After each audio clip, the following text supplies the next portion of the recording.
എന്നെ കരുതും, എന്നെ പുലർത്തും, എൻ്റെ ആവശ്യങ്ങളെല്ലാം അറിയും. ദുഃഖനാളിൽ കൈവിടാതെ തൻ്റെ ചിറകിൻ നിഴലിൽ മറയ്ക്കും.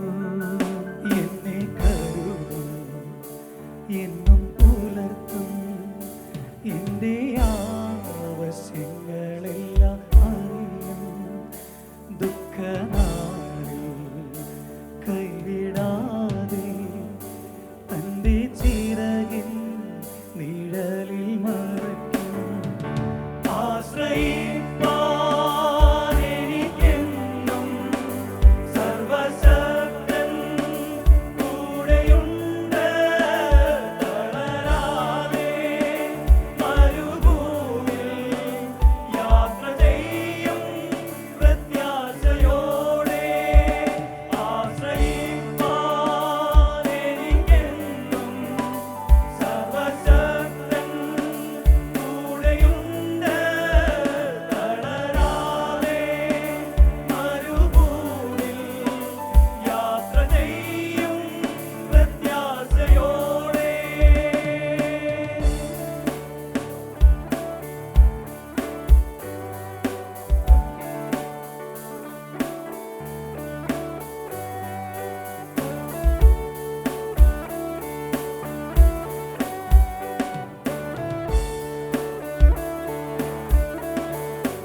അനർത്ഥങ്ങൾ ഭവിക്കയില്ല, ബാധയോ എന്നെ തൊടുകയില്ല.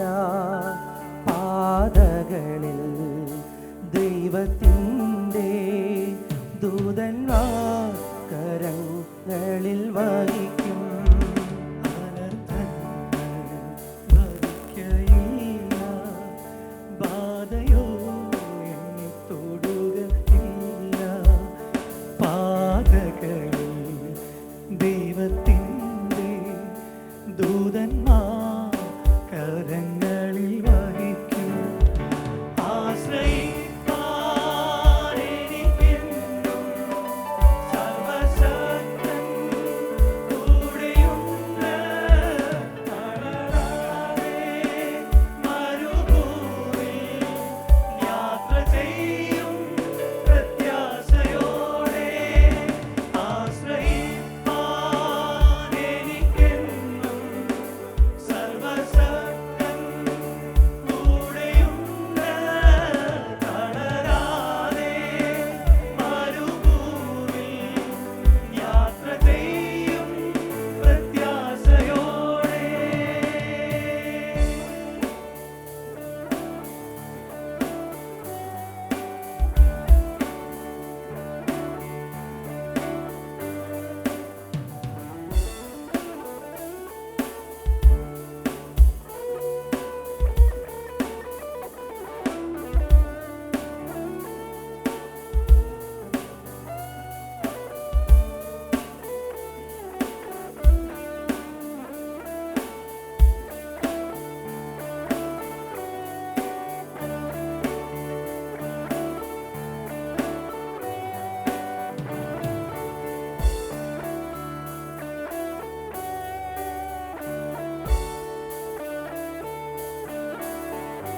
രാത്രിയിലെ ഭയത്തെയും പകലിൽ പറക്കും അസ്ത്രത്തെയും ഇരുളതിലെ മഹാമാരി സംഹാരത്തെയും ഞാൻ പേടിക്കയില്ല.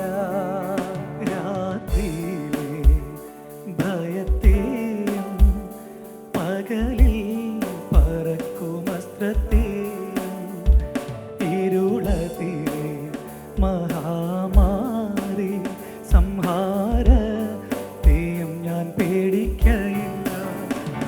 ആശ്രയിപ്പാൻ എനിക്കെന്നും സർവശക്തൻ കൂടെയുണ്ട്.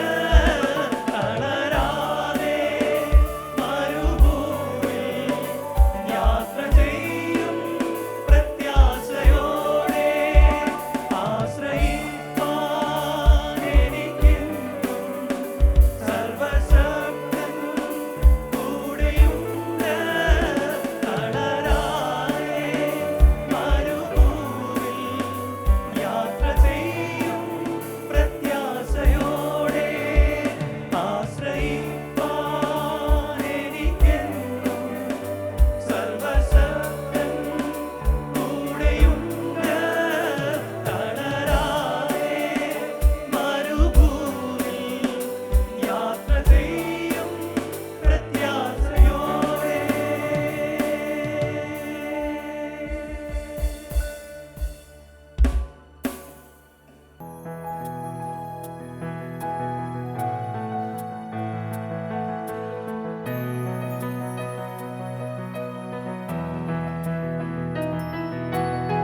എല്ലാറ്റിലും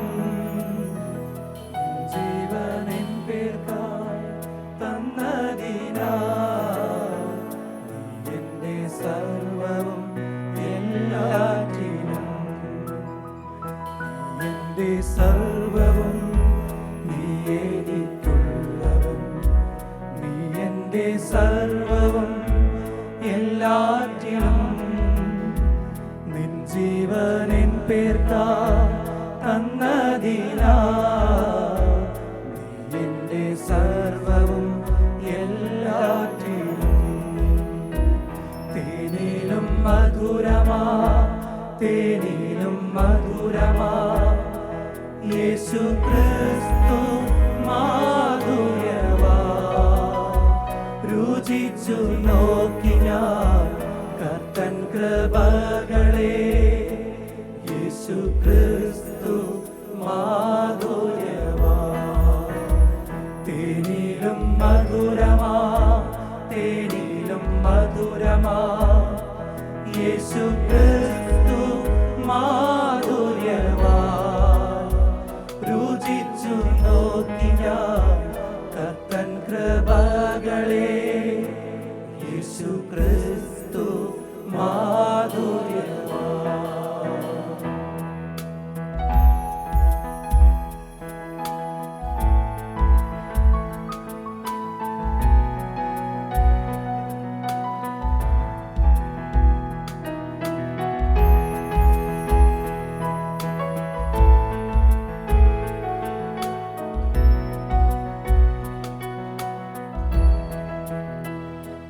എൻ്റെ വൈദ്യനും നീ എൻ്റെ സൗഖ്യവും നീ എൻ്റെ ശക്തിയും എന്നേശുവേ നീ എൻ്റെ വൈദ്യനും നീ എൻ്റെ സൗഖ്യവും നീ എൻ്റെ ശക്തിയും എന്നേശുവേ ക്രൂശിലെനിക്കായി യാഗമായി നിന്നടിപ്പിണരാൽ സൗഖ്യമേകി ക്രൂശിലെനിക്കായി യാഗമായി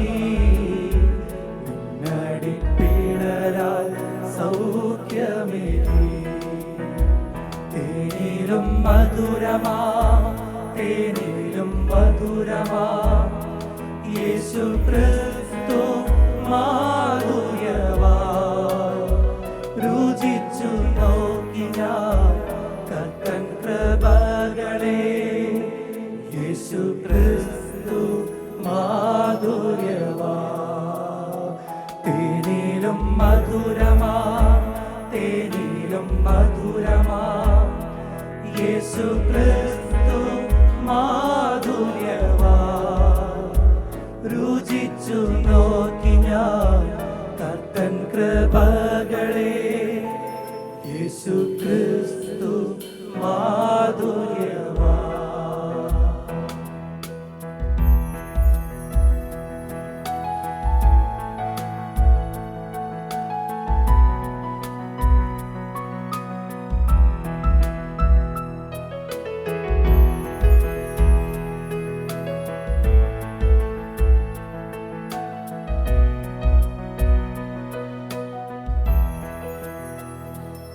എൻ്റെ കീർത്തിയും നീ എൻ പുകഴ്ചയും നീ എൻ്റെ നന്മയും എന്നേശുവേ നീ എൻ്റെ കീർത്തിയും നീ എൻ പുകഴ്ചയും നീ എൻ്റെ നന്മയും എന്നേശുവേ നിൻ പാദസേവ ഞാൻ ചെയ്തിടുവാ ത്തിൻ്റെ ആശയവേ നിൻ പാദസേവ ഞാൻ ചെയ്തിടുവാ എന്നുള്ളത്തിൻ്റെ ആശയവേ തേനിലും മധുരമാ തേനിലും മധുരമാ യേശു ക്രിസ്തു മാധുര്യവാ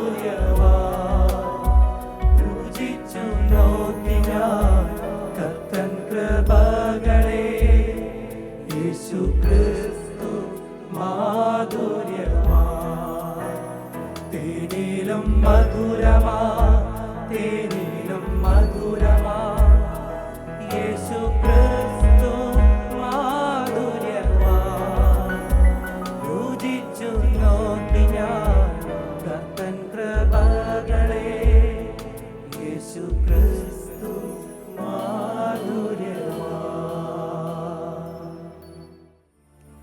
ഒരു മനമായി ഒരു സ്വരമായി പുതുദർശനഗാനം പാടാം ഒരു മനമായി ഒരു സ്വരമായി പുതുദർശനഗാനം പാടാം ഒരു മനമായി ഒരു സ്വരമായി പുതുദർശനഗാനം പാടാം ഒരു മനമായി ഒരു സ്വരമായി പുതുദർശനഗാനം പാടാം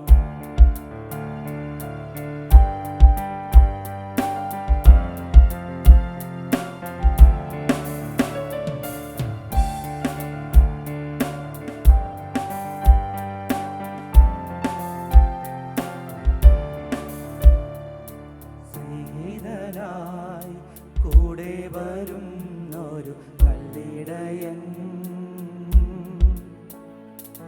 രക്ഷയിൻ പാതകൾ കാട്ടിത്തരുന്നൊരു നല്ലിടയൻ സ്നേഹിതനായി കൂടെ വരുന്നൊരു നല്ലിടയൻ രക്ഷയിൻ പാതകൾ കാട്ടിത്തരുന്നൊരു നല്ലിടയൻ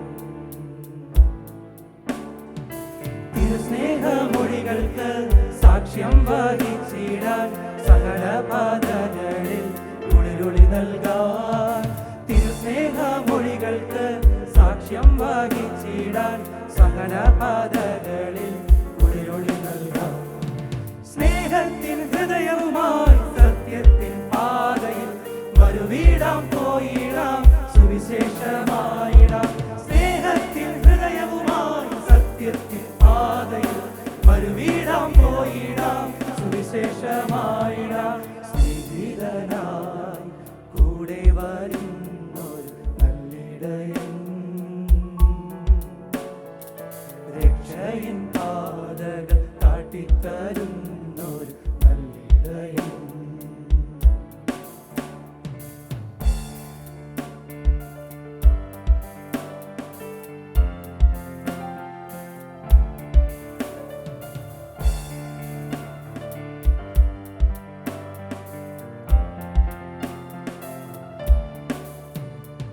സ്വാർത്ഥത തീർക്കുന്ന ഉയരങ്ങളിൽ ക്ഷണികമാം ജീവിത വഴികളിൽ സ്വാർത്ഥത തീർക്കുന്ന ഉയരങ്ങളിൽ ക്ഷണികമാം ജീവിത വഴികളിൽ അലഞ്ഞു പോയതാ ഉറവിനെ നാദ ഓർമ്മയിൽ നിന്നു നീ മറക്കുമോ അലഞ്ഞു പോയതാ ഉറവിനെ നാദ ഓർമ്മയിൽ നിന്നു നീ മറക്കുമോ സ്നേഹത്തിൻ ഹൃദയവുമായി സത്യത്തിൻ പാതയിൽ വരുവീടാം പോയിടാം സുവിശേഷമായിടാം സ്നേഹത്തിൻ ഹൃദയവുമായി സത്യത്തിൻ പാതയിൽ വരുവീടാം പോയിടാം സുവിശേഷമായിടാം സ്നേഹിതനായി കൂടെ വരുന്നൊരു നല്ലിടയൻ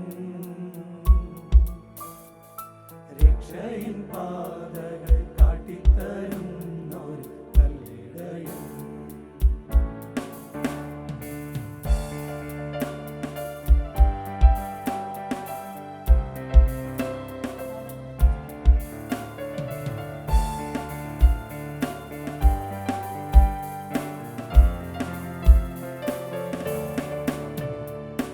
ആരാധന എന്നുമെന്നും വല്ലഭനാരാധന ആരാധന എന്നുമെന്നും വല്ലഭനാരാധന ആരാധന എന്നുമെന്നും വല്ലഭനാരാധന ആരാധന എന്നുമെന്നും വല്ലഭനാരാധന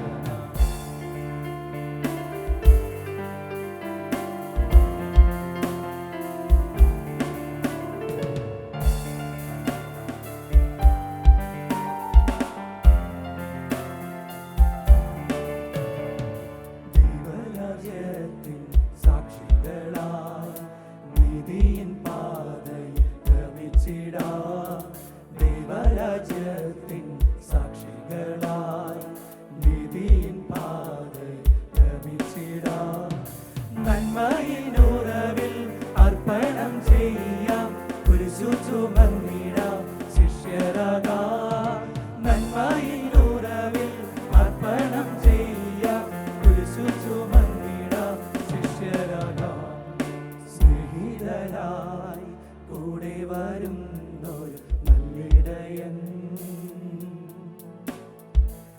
രക്ഷയിൻ പാതകൾ കാട്ടിത്തരുന്നു നല്ലിടയൻ. സ്നേഹിതനായി കൂടെ വരുന്നു നല്ലിടയൻ.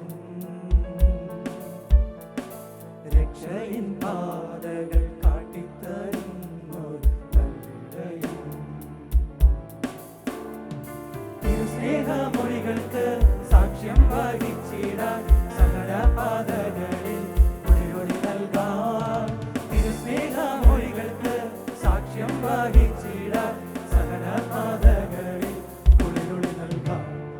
സ്നേഹത്തിൻ ഹൃദയവുമായി സത്യത്തിൻ പാതയിൽ മരുവീഴാം പോയിടാം, സുവിശേഷമായിടാം.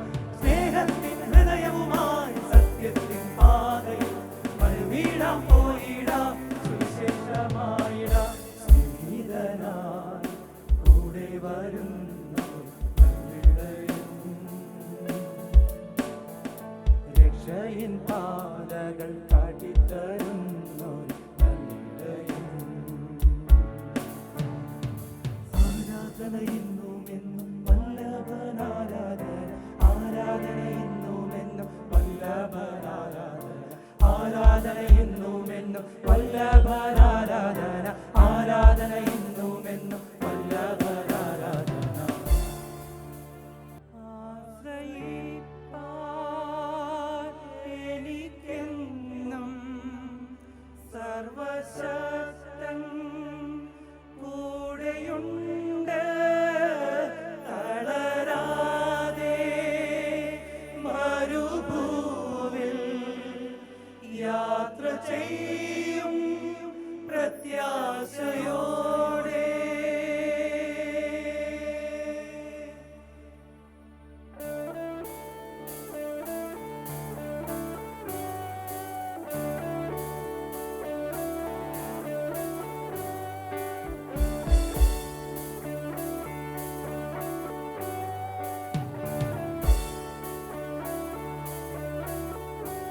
എന്നെ കരുതും, എന്നെ പുലർത്തും, എൻ്റെ ആവശ്യങ്ങളെല്ലാം അറിയും.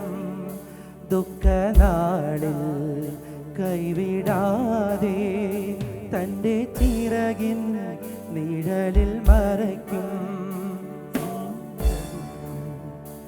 എന്നെ പുലർത്തും, എൻ്റെ ആവശ്യങ്ങളെല്ലാം അറിയും.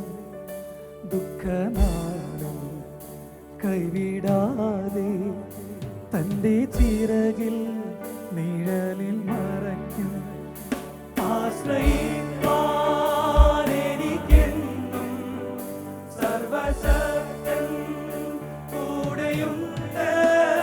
തളരാതെ മരുഭൂവിൽ യാത്ര ചെയ്യും പ്രത്യാശയോടെ. ആശ്രയിപ്പാൻ എനിക്കെന്നും സർവശക്തൻ കൂടെയുണ്ട്. തളരാതെ മരുഭൂവിൽ യാത്ര ചെയ്യും പ്രത്യാശയോടെ.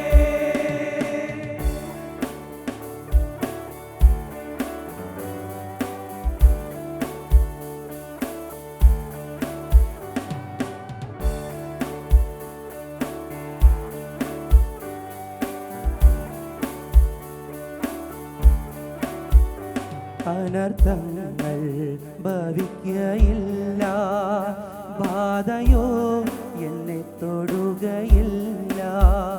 പാതകളിൽ ദൈവത്തിൻ്റെ ദൂതന്മാർ കരങ്ങളിൽ വഹിക്കും. അനർത്ഥങ്ങൾ ഭവിക്കയില്ല, ബാധയോ എന്നെ തൊടുകയില്ല. പാതകളിൽ ദൈവത്തിൻ്റെ ദൂതന്മാർ കരങ്ങളിൽ വഹിക്കും.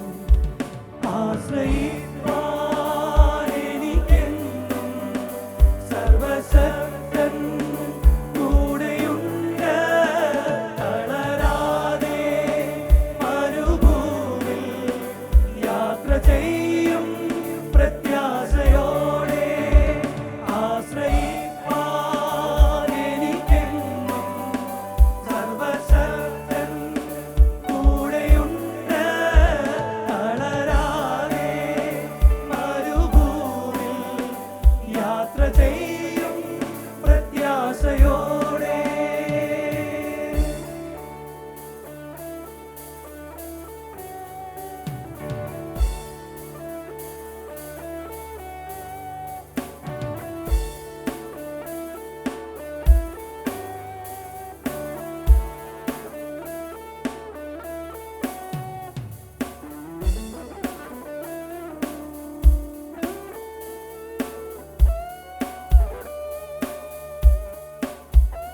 രാത്രിയിലെ ഭയത്തെയും പകലിൽ പറക്കും അസ്ത്രത്തെയും ഇരുളതിലെ മഹാമാരി സംഹാരത്തെയും ഞാൻ പേടിക്കയില്ല. രാത്രിയിലെ ഭയത്തെയും പകലിൽ പറക്കും അസ്ത്രത്തെയും ഇരുളതിലെ മഹാമാരി സംഹാരത്തെയും ഞാൻ പേടിക്കയില്ല.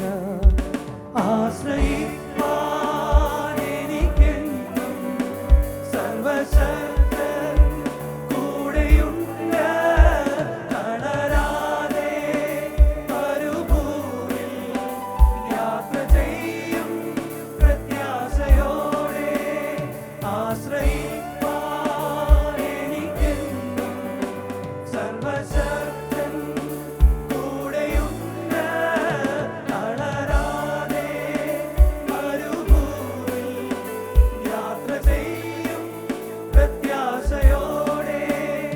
ആശ്രയിപ്പാൻ എനിക്കെന്നും സർവശക്തൻ കൂടെയുണ്ട്. തളരാതെ മരുഭൂമിൽ യാത്ര ചെയ്യും പ്രത്യാശയോടെ.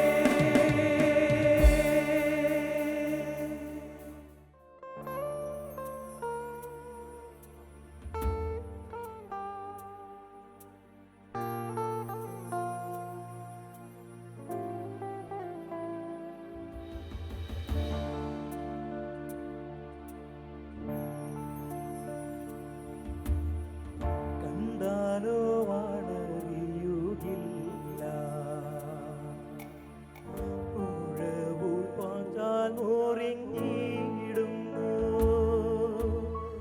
കണ്ടാലോ മുഖശോഭയില്ല, ചോരയാൽ നിറഞ്ഞൊഴുകിയിടുന്നു.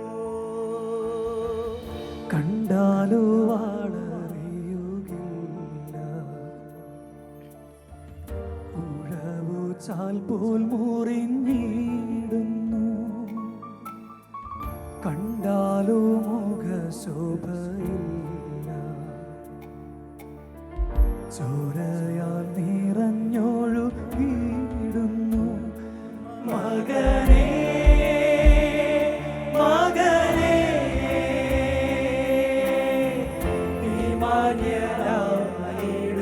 മാന്യനായിടുവാൻ. മകനേ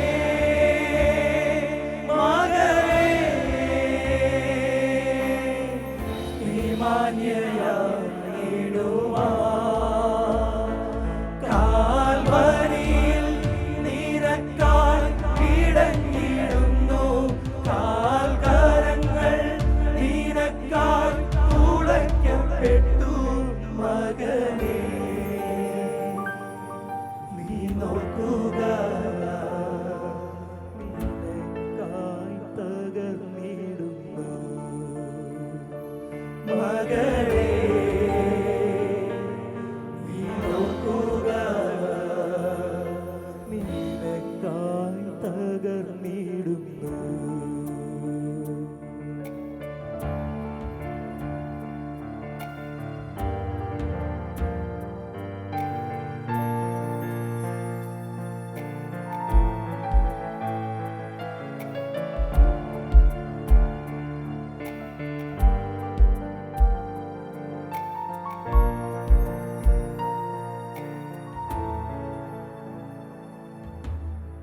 ചുടുചോര തുള്ളിയായി വീഴുന്നു. നിൻ പാപം പോക്കുവാനല്ലയോ മുള്ളുകൾ ശിരസില്ലാഴ്ന്നതും നിൻ ശിരസുയരുവാനല്ലയോ. ചുടുചോര തുള്ളിയായി വീഴുന്നു. നിൻ പാപം പോക്കുവാനല്ലയോ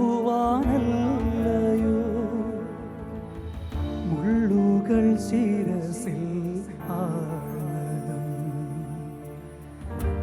ശിരസുയരുവാനല്ലയോ മകനേ മകനേ നീ മാന്യനായിടുവാൻ മകളേ മകളേ നീ മാന്യയായിടുവാൻ കാൽവരിയിൽ നിനക്കായി പിടഞ്ഞിടുന്നു കാൽക്കരങ്ങൾ നിനക്കായി തുളയ്ക്കപ്പെട്ടു മകനേ നീ നോക്കുക നിനക്കായി തകർന്നിടുന്നു മകളേ നീ നോക്കുക നിനക്കായി തകർന്നിടുന്നു.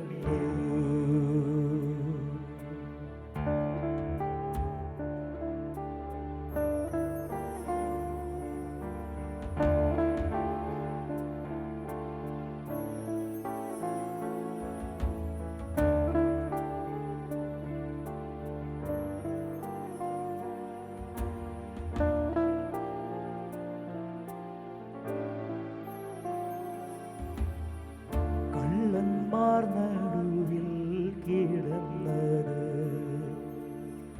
നിന്നെ ഉയർത്തുവാനല്ലയോ മാർവിടമാഴമായി മുറിഞ്ഞത് സൗഖ്യം നിനക്കേകാനല്ലയോ കള്ളന്മാർ നടുവിൽ കിടന്നതും നിന്നെ ഉയർത്തുവാനല്ലയോ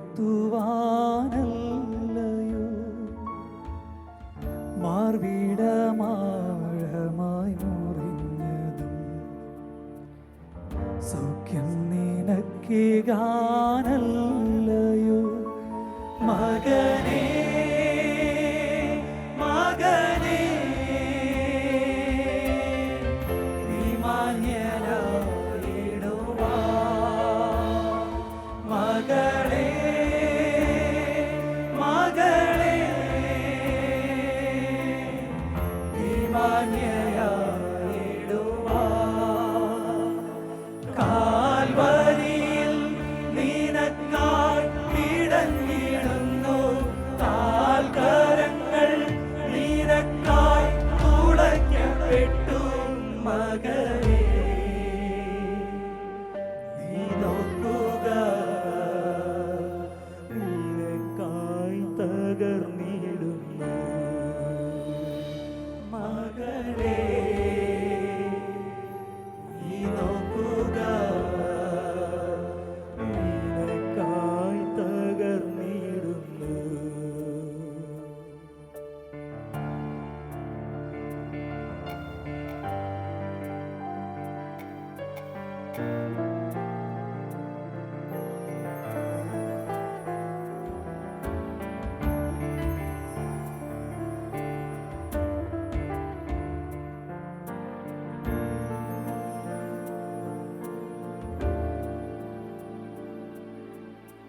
പത്മോസിൽ യോഹന്നാൻ കണ്ടതോ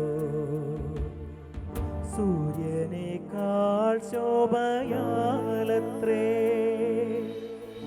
ആ ശബ്ദം ഞാനിതാ കേൾക്കുന്നു പെരുവെള്ളം നീരച്ചിൽ പോലാകുന്നു യോഹന്നാൻ കണ്ടതും സൂര്യനേക്കാൾ ശോഭയാലത്രേ ആ ശബ്ദം ഞാനിതാ കേൾക്കുന്നു പെരുവെള്ളമീരച്ചൽ പോലാകുന്നു മകനേ മകനേ നീ മാന്യനായിടുവാൻ മകളേ മകളേ നീ മാന്യയായിടുവാൻ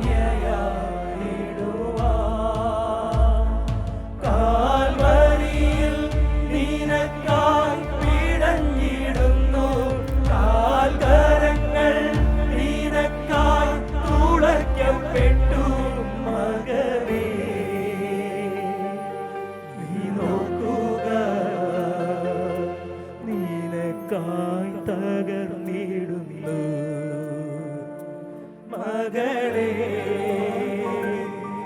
നീ നോക്കുക നിനക്കായി തകർന്നിടുന്നു.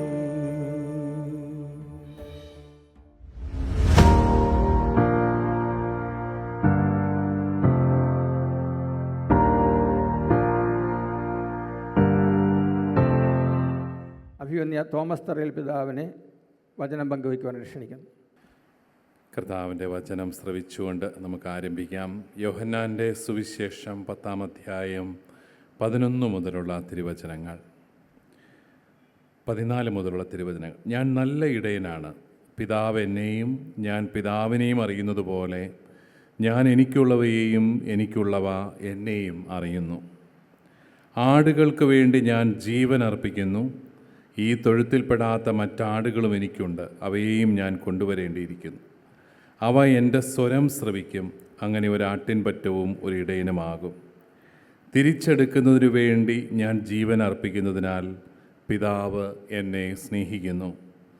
ആരും എന്നിൽ നിന്ന് അത് പിടിച്ചെടുക്കുകയല്ല, ഞാനത് സ്വമനസ്സാ സമർപ്പിക്കുകയാണ്. അത് സമർപ്പിക്കാനും തിരികെ എടുക്കാനും എനിക്ക് അധികാരമുണ്ട്. ഈ കൽപ്പന എൻ്റെ പിതാവിൽ നിന്നാണ് എനിക്ക് ലഭിച്ചത്. നമ്മുടെ കർത്താവായ മിശിഹായ്ക്ക് സ്തുതി. ഏറ്റവും ആദരണീയനായ അഭിവന്യ ഔഗൻ തിരുമേനി, ഏറ്റവും പ്രിയപ്പെട്ട മൈക്കിളച്ച, പ്രിയപ്പെട്ട അച്ഛന്മാരെ, ഏറ്റവും പ്രിയപ്പെട്ട സഹോദരി സഹോദരന്മാരെ, വാത്സല്യമുള്ള കുഞ്ഞുമക്കളെ,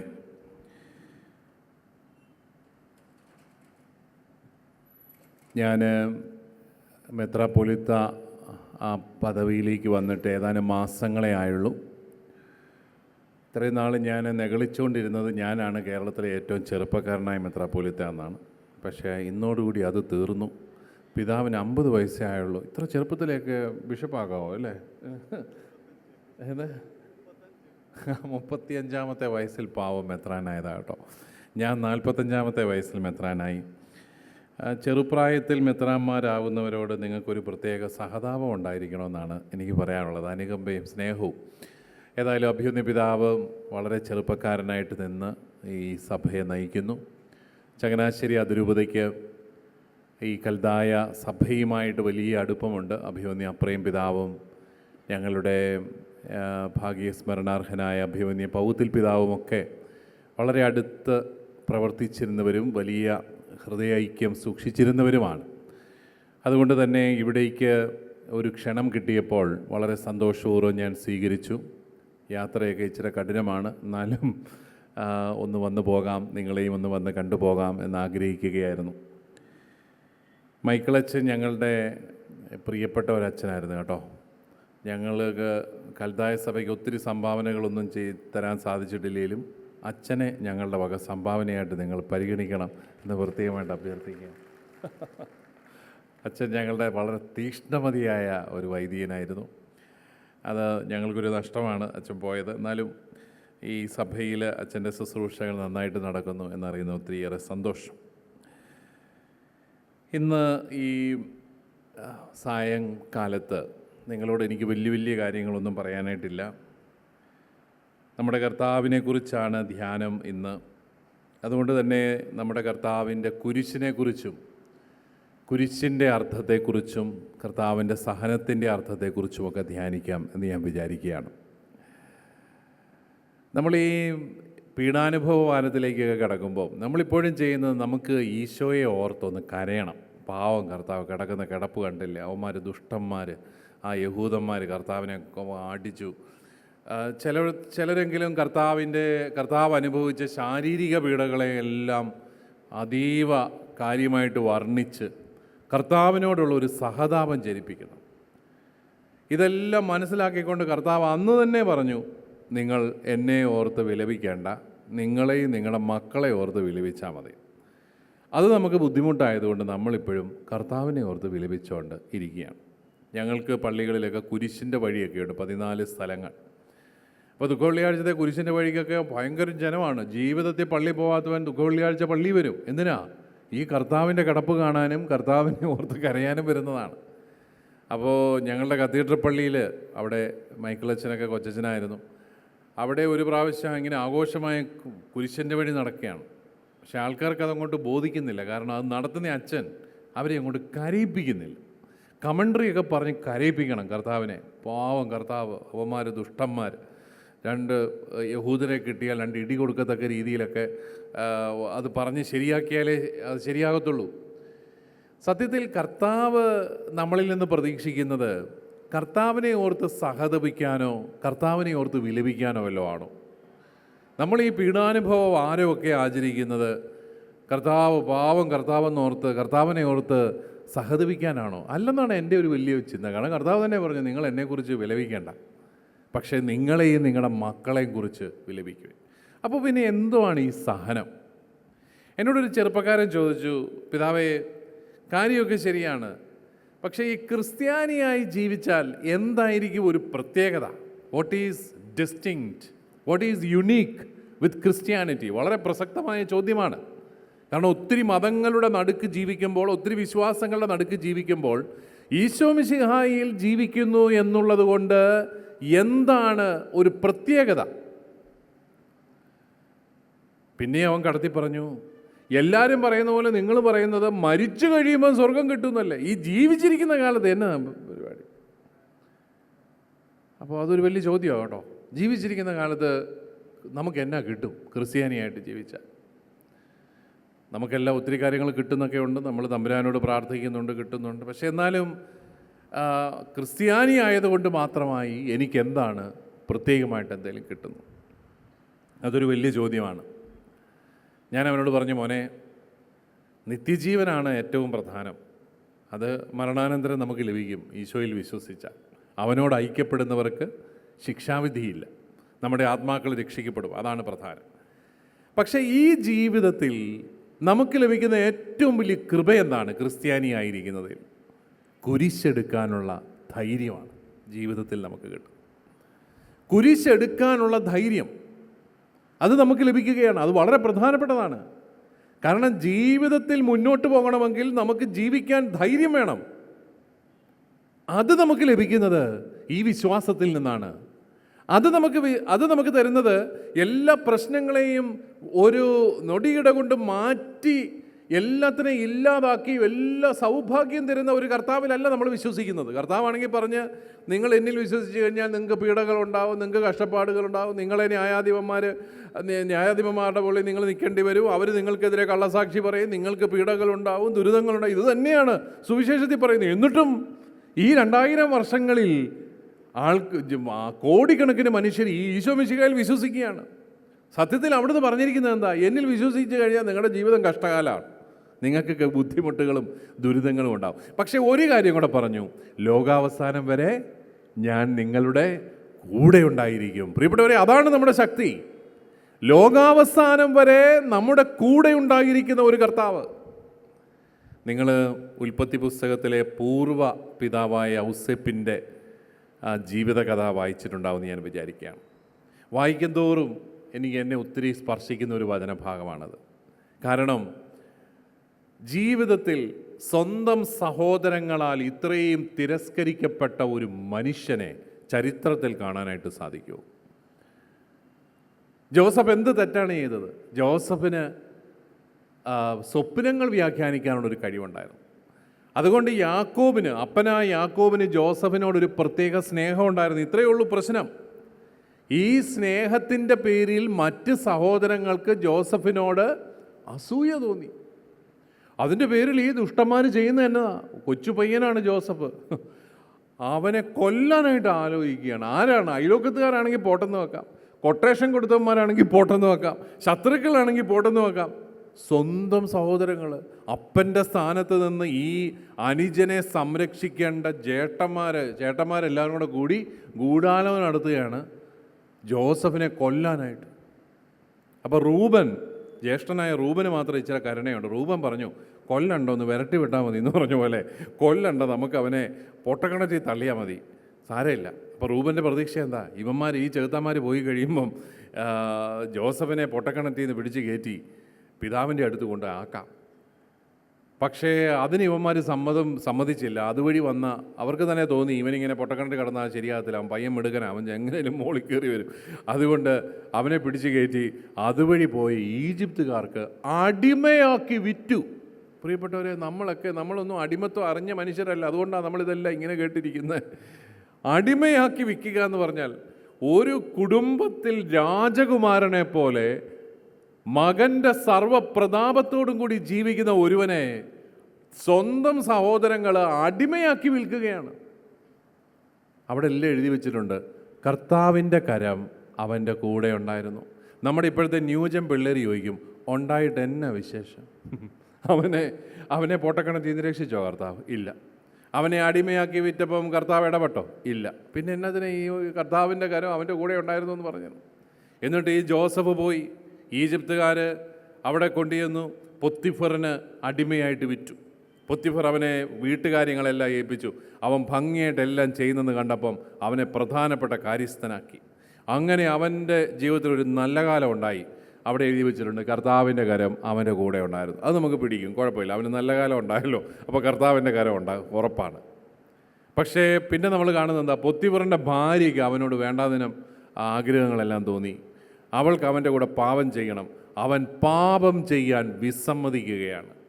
ഇത്രയും വലിയ സ്ഥാനം എൻ്റെ യജമാനൻ എനിക്ക് തന്നു, ഞാൻ എങ്ങനെ എൻ്റെ യജമാനനോട് തെറ്റ് ചെയ്യും? പ്രിയപ്പെട്ടവരെ, നമ്മളൊക്കെ പാപം ചെയ്യാതിരിക്കാൻ ഉള്ള ഒരു കാരണം എനിക്ക് തോന്നുന്നു, പാപം ചെയ്താലുണ്ടാകുന്ന ശിക്ഷയല്ല നമ്മളെ പാപത്തിൽ നിന്ന് പിന്തിരിപ്പിക്കേണ്ടത്.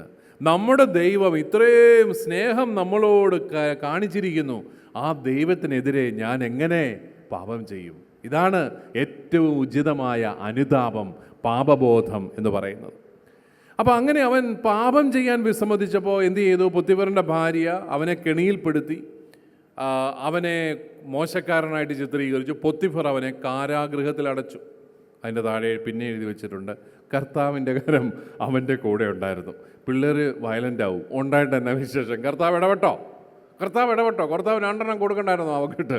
എന്നിട്ട് സത്യം പറയണ്ടായിരുന്നോ? സത്യം പറയിച്ചില്ലല്ലോ. അവൻ കഷ്ടപ്പാടിലൂടെയെല്ലാം അവൻ കടന്നു പോവുകയാണ്. പക്ഷേ കർത്താവ് വെറുതെ ഇരിക്കുന്നില്ല. കർത്താവ് അവൻ്റെ കൂടെയുള്ള 2 തടവുകാർക്ക് സ്വപ്നങ്ങൾ കൊടുത്തു. അവർ വന്ന് ജോസഫിനോട് ഈ സ്വപ്നമെല്ലാം പറഞ്ഞു. ജോസഫ് വ്യാഖ്യാനിച്ചു കൊടുത്തു. ഒരുത്തൻ്റെ കാര്യം കട്ടപ്പുകയാണ്, തീരും, നിന്നെ ഫറവോ കൊല്ലും. മറ്റവനെ ഫറവോ ക്ഷമിച്ച് അവനെ പാനപാത്രവാഹകനാക്കും. കൊള്ളാം.